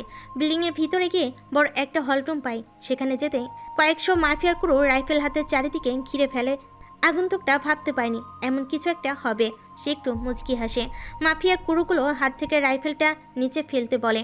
কথা অনুযায়ী সে রাইফেলটা নিচে ফেলে দেয়। দুইটা ক্রু এসে হাত দুইটা পিছনে নিয়ে বেঁধে দেয় আর তাকে ধরে সেই বন্ধ রুমে নিয়ে যায়। আগন্তুক তার মুখে মাস্ক থাকে কেউ চিনতে পারছে না, তবে অর্গসিয়াম ঠিকই চিনতে পারছে। আগন্তুকটা একটা চেয়ারের সাথে বেঁধে দেয়। আচমকা সবাই একটা কণ্ঠস্বর শুনতে পায়। Welcome welcome mister shadow the monster king. তো কেমন লাগছে এখানে এসে? বিল্লা হাতে তালি দিতে দিতে সেখানে প্রবেশ করে। পিছন থেকে লালা আর রাজেন্দ্র সাহেব আসে। আগন্তুকের কানে বিল্লা কণ্ঠস্বর যেতেই রাগে হাত মুঠো করে ফেলে। মুহূর্তের মাঝে চোখ দুটো যেন রক্ত নেয় লাল হয়ে গেছে। তবে মুখে মাস্ক থাকায় এটা কেউ বুঝতে পারেনি। বিল্লা আগন্তুকের কাছে আসে। রাহুল, রুবিনা, ফারিয়া, অর্পিতা ইচ্ছুক দৃষ্টিতে তাকিয়ে আছে দেখার জন্য কে এই শ্যাডো, যার কথা এতদিন তার নিউজ চ্যানেলে এবং নিউজ পেপারগুলোতে পড়ে আসছে। বিল্লা আগন্তুকের মুখ থেকে মাস্কটা সরাতে চোখ পড়ে আগন্তুকের রক্তপূর্ণ চোখ দেখে ভয় পেয়ে 2 কদম পিছিয়ে চলে যায়। আগন্তুকের মুখটা দেখে রাহুল, রুবিনা, ফারিয়া, অর্পিতা বেগমের পায়ের নিচ থেকে যেন মাটি সরে যাওয়ার অতিক্রম। ওনারা এতদিন যাকে নিজের বাসায় ঠাঁই দিয়েছে এবং যাকে সব থেকে বোকাশোকা ভেবেছে, আজকে তাকে এই রূপে দেখবে কেউ ভাবতে পারেনি। তবে বিল্লা চিনতে পারছে না শ্যাডোকে। বিল্লা মনে হয় না সে আগে কখনো দেখেছে এই শ্যাডোকে। বিল্লা হাতে একটা হকি স্টিক নিয়ে মারতে মারতে আদমারা করে ফেলেছে। সিএম অর্ক রেগে চেয়ার থেকে উঠতে যাবে, কিন্তু উঠতে পারছে না। আগন্তুককে এভাবে মারতে দেখে ফারিয়ার চোখের কোণে পানি জমা হয়ে আছে। একটু চোখ টিপ করলেই মনে হয় পানি গড়িয়ে পড়বে। আগন্তুকের ঠোঁটে এখনো সেই মুচকি হাসি লেগে আছে। এটা দেখে বিল্লা প্রচণ্ড রেগে যায়। তবে সে রাগকে কন্ট্রোল করেই বলে ওঠে, কে তুই আর কেন আমার পিছনে লেগেছিস বল? আমি কে এটা শুনলে তোকে আর আমার মারতে হবে না, তুই নিজেই নিজেকে মেরে ফেলবি। আর হ্যাঁ, আমি খুব সাধারণ একজন ছেলে যার অস্তিত্ব অনুভব করা যায় তবে কখনো দেখা যায় না। তবে এখন পর্যন্ত যে দেখেছে সে আর সেখান থেকে বেঁচে ফিরতে পারেনি, তাই তুইও মরবি।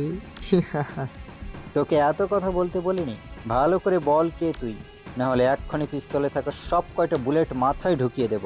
পিস্তল এমন একটা জিনিস, সেটা যার হাতে থাকে সেই রাজা। তবে হ্যাঁ, পিস্তল হাতে রাখলে হবে না, পিস্তলটা চালানো শিখতে হবে। সময় থাকতে আমাকে মেরে দে, না হলে কোথায় কোন দিক থেকে গরম বুলেট এসে তোর মাথা ভেদ করে চলে যাবে বুঝতেও পারবি না।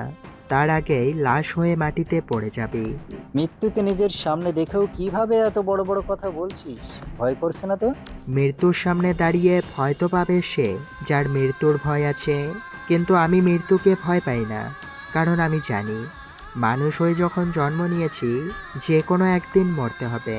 তাহলে মৃত্যুকে সামনে থেকে দেখে ভয় পাবো কেন? তবে হ্যাঁ, সব থেকে বড় কথা হলো আমি জানি এখন আমার মরার সময় হয়নি, মরবি তো এখন তুই।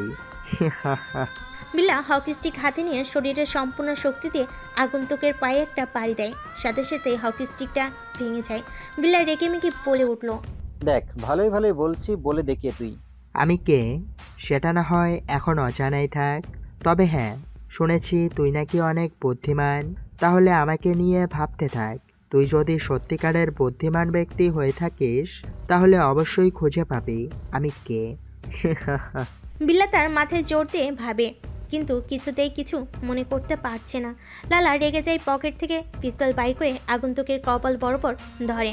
ভাইয়া তুমি শুধু একবার বলো, আমি বেটার মাথার খুলি উড়িয়ে দেবো। বিল্লা, তোর ভাইকে রাগ নিয়ন্ত্রণ করতে বল। বুঝতেই পারছি ইয়ং বয়স, রক্ত গরম থাকবেই, তবে আমার মটকা গরম হলে কিন্তু আমি তোদের মতো বসে থাকবো না। পরপর চিরচেনা বোকাশোকা ছেলেটার মুখে এরকম ভয়ঙ্কর কথা শুনে সবাই অবাকের চরম পর্যায়ে পৌঁছে যায়। রাহুলের মনে অনেকগুলো প্রশ্ন বাসা বেঁধেছে। সে আর নিজেকে চেপে রাখতে না পেরে বলে ওঠে, কে তুমি? আমি এক হিংস্র মানব, যার পরিচয় ইতিমধ্যে পুরো দেশ জানতে পেরেছে।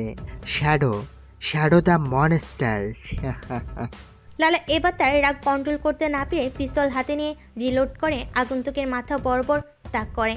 আগন্তুক তার হাতে থাকা ঘড়িতে একটা চাপ দেয়। লালা যে ট্রিগারে চাপ দিতে যাবে তখনই কোথা থেকে যেন একটা স্নাইপারের গরম বুলেট এসে মাথা ভেদ করে বেরিয়ে যায়। রক্ত ছিটকে এসে আগন্তুকের মুখে পড়ে। বিলা ভয়ে 2 কদম পিছিয়ে যায়।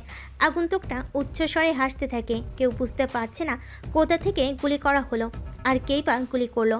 সবে একবার লালার পড়ে থাকা লাশের দিকে তাকাচ্ছে, আরেকবার চেয়ারে বসে উচ্চস্বরে হাসতে থাকা সেই হিংস্র মানব তার দিকে তাকাচ্ছে। এভাবে আগন্তুককে হাসতে দেখে সিয়াম অর্ক ভয় পেয়ে যায়। তার এতদিন এই চিরচেনা মানুষটার সাথে ছিল, অনেকবার হিংস্র রূপ দেখেছে, তবে আজকের মতো হিংস্র কখনো দেখেনি। আগন্তুকটা বলে, তোকে তখনই বলেছিলাম আমাকে মেরে দে, কিন্তু তুই আমার কথা শুনিসনি। নিজের বিপদ তুই নিজেই ডেকে আনলি। আচ্ছা, তোর আর একজন পার্টনারকে দেখতে পাচ্ছি না, কোথায় সেই বেঈমান? তাকে ডাক দে, তার সাথে একটু সাক্ষাৎকার করি। বাবা, কার কথা বলছো তুমি? বেঈমান আলতাফ চৌধুরী। শ্যাডোর মুখে আলতাফ চৌধুরী নামটা শুনে রাহুল অনেক অবাক হয়ে যায়, কেননা এই নাম তার সাথে যে পূর্ব পরিচিত। রাহুলের ছোটবেলার কথা মনে পড়ে যায়। তবে সব থেকে বড় ধাক্কা খায় শ্যাডোর বলা সেই বেইমানির কথাটা শুনে, কিন্তু সে কিছু বলে না। চাচা বলে ওঠে, বাবা, আলতাফ চৌধুরী বেইমানি করেছে ঠিকই, কিন্তু সে এই বিল্লার চাপে পড়ে বেইমানি করেছে। তার জায়গায় তোমার বাবা থাকলেও এই কাজটাই করত, কেননা সেই সময় এই হারামি বিল্লা লোক পাঠিয়ে আলতাফ চৌধুরীর পরিবারকে কিডন্যাপ করেছিল আর তার পরিবারকে মেরে ফেলার হুমকি দিয়েছিল। সেজন্য সে বাধ্য হয়ে সেই তিলে তিলে প্রমাণ জোগাড় করা লাল ফাইলটা বেইমানি করে বিল্লাকে দিয়েছিল। কিন্তু সেদিন ফাইলটা বিল্লার হাতে দেওয়ার পর সেখান থেকে যাওয়ার পথে রাস্তায় কার অ্যাক্সিডেন্ট করে আলতাফ এবং তার স্ত্রীকে মেরে দেয় বিল্লা।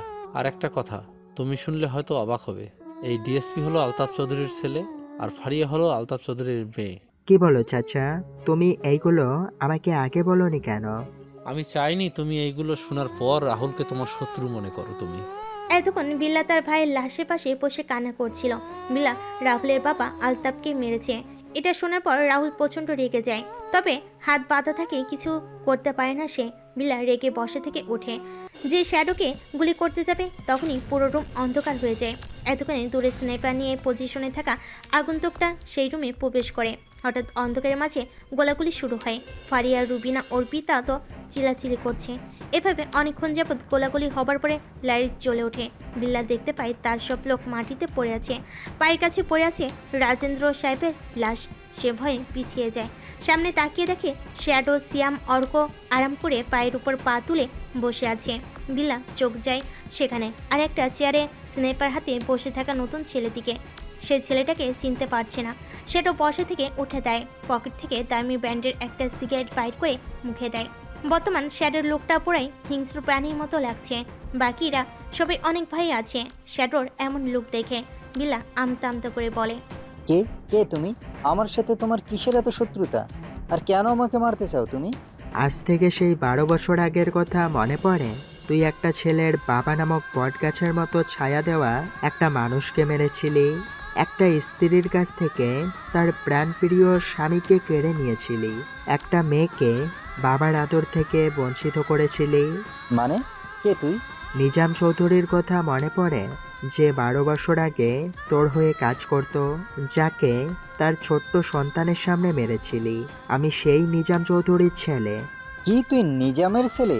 শ্যাডোর কথা শুনে রুবিনা আর অর্পিতা চোখে পানি টলমলো করছে। রুবিনা বলে, ভাইয়া তুমি বেঁচে আছো?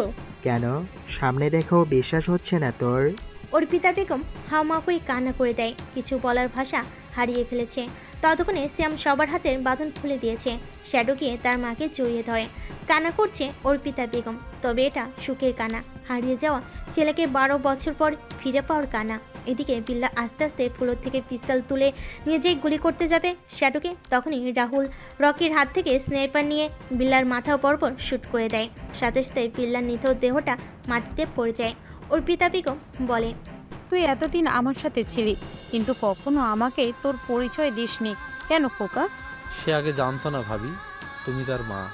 তার মানে চাচা, তুমি আগে থেকেই জানতে আমার মা বোন বেঁচে আছে? হ্যাঁ জানতাম, এবং আমি নিজেই তোমাকে ডিএসপি এর বাড়িতে পাঠিয়েছিলাম ছদ্মবেশে। তুমি ছোট থাকতে তখন তোমার গলায় একটা লকেট দেখতে পাই, আর লকেটে তোমার মায়ের ছবি দেখি। এরপর একদিন ডিএসপির বাড়ির সামনে দিয়ে যেতে তোমার মাকে দেখতে পাই। প্রথমে অবাক হয়েছিলাম, এরপর খোঁজ নিয়ে সব জানতে পারি। এবার সবার সামনে সবকিছু ক্লিয়ার হয়ে গেল। সবার চোখের পানি দেখা যাচ্ছে। শ্যাডো ওরফে ফায়েজ রাহুলের কাছে আসে, এসে বলে, ভাইয়া তুমি একজন পুলিশ অফিসার। তুমি আমার অপরাধগুলোর কারণে চাইলে আমাকে গ্রেপ্তার করতে পারো। কিভাবে তোমাকে অ্যারেস্ট করি? তোমাকে অ্যারেস্ট করলে যে আমার বোনটা নিজেকে ঠিক রাখতে পারবে না। আমার বোনটা যে তোমাকে ভীষণ ভালোবাসে, কিন্তু কখনো বলতে পারেনি। আমাকে রুবিনা সব কিছুই বলেছে। তুমি কি আমার বোনকে তোমার সাথে রাখবে, তোমার অর্ধাঙ্গিনী হিসেবে? ফাইজ আগেই বুঝতে পেরেছিল যে ফারিয়া তাকে ভালোবাসে, আর সেও যে আস্তে আস্তে তাকে ভালোবেসে ফেলেছে, তাই সেও মেনে নেয়। ফারিয়া সবার সামনে দৌড়ে এসে ফাইজকে জড়িয়ে ধরে। রকি, অর্ক, সিয়াম রূপাদের কাছে এসে ফাইজ বলে, তোদের কখনো ভুলতে পারবো না। তোরা আমাকে বড় ভাইয়ের জায়গা দিয়েছিলি। তবে হ্যাঁ, এখন আর আমি এই শহরে থাকছি না। এখান থেকে অনেক অনেক দূরে চলে যাব, আর ফারিয়া এবং মাকে নিয়ে ছোট্ট একটা বাসা বাঁধব। আর তোদের হাতে দিয়ে গেলাম এই অন্ধকার জগৎটাকে। তোদের উপর আমার বিশ্বাস আছে, কখনো তোরা নিজে খারাপ কাজ করবি না, আর কোনো খারাপ কাজকে প্রশ্রয় দিবি না। আর হ্যাঁ, চাচার খেয়াল রাখবি। আমি হুট করে এসে দেখা দিয়ে আবার হারিয়ে যাব, আর নিজের যত্ন নিস। যখনই প্রয়োজন পড়বে গুপ্ত নাম্বারে যোগাযোগ করবি, আমি হাজির হব। চাচা সাবধানে থাকবে আর নিজের যত্ন নিবে। আর রাহুল ভাইয়া আমার বোনটাকে দেখে রাখবে, আর কখনো আমার দরকার হলে স্মরণ করবে একবার। আমি আবারও হাজির হব নতুন কোনো এক হিংস্র রূপে। আসি। এটা বলে ফাইজ তার মা এবং ফারিয়াকে নিয়ে বেরিয়ে পড়ে। গন্তব্য জানা নেই, হয়তো দূরে কোথাও গিয়ে নিজের জীবনটা সুন্দর করে শুরু করতে চাচ্ছে। তবে হ্যাঁ, সবাই দোয়া করবেন ফাইজের এবং ফারিয়ার ভালোবাসা যাতে এভাবে অটুট থাকে। তো বন্ধুরা, গল্পটা কেমন হয়েছে তা অবশ্যই কমেন্ট করে জানাবেন। আর এরকম সুন্দর সুন্দর গল্প পেতে অবশ্যই চ্যানেলটা সাবস্ক্রাইব করে বন্ধু হয়ে পাশে থাকবেন। ধন্যবাদ।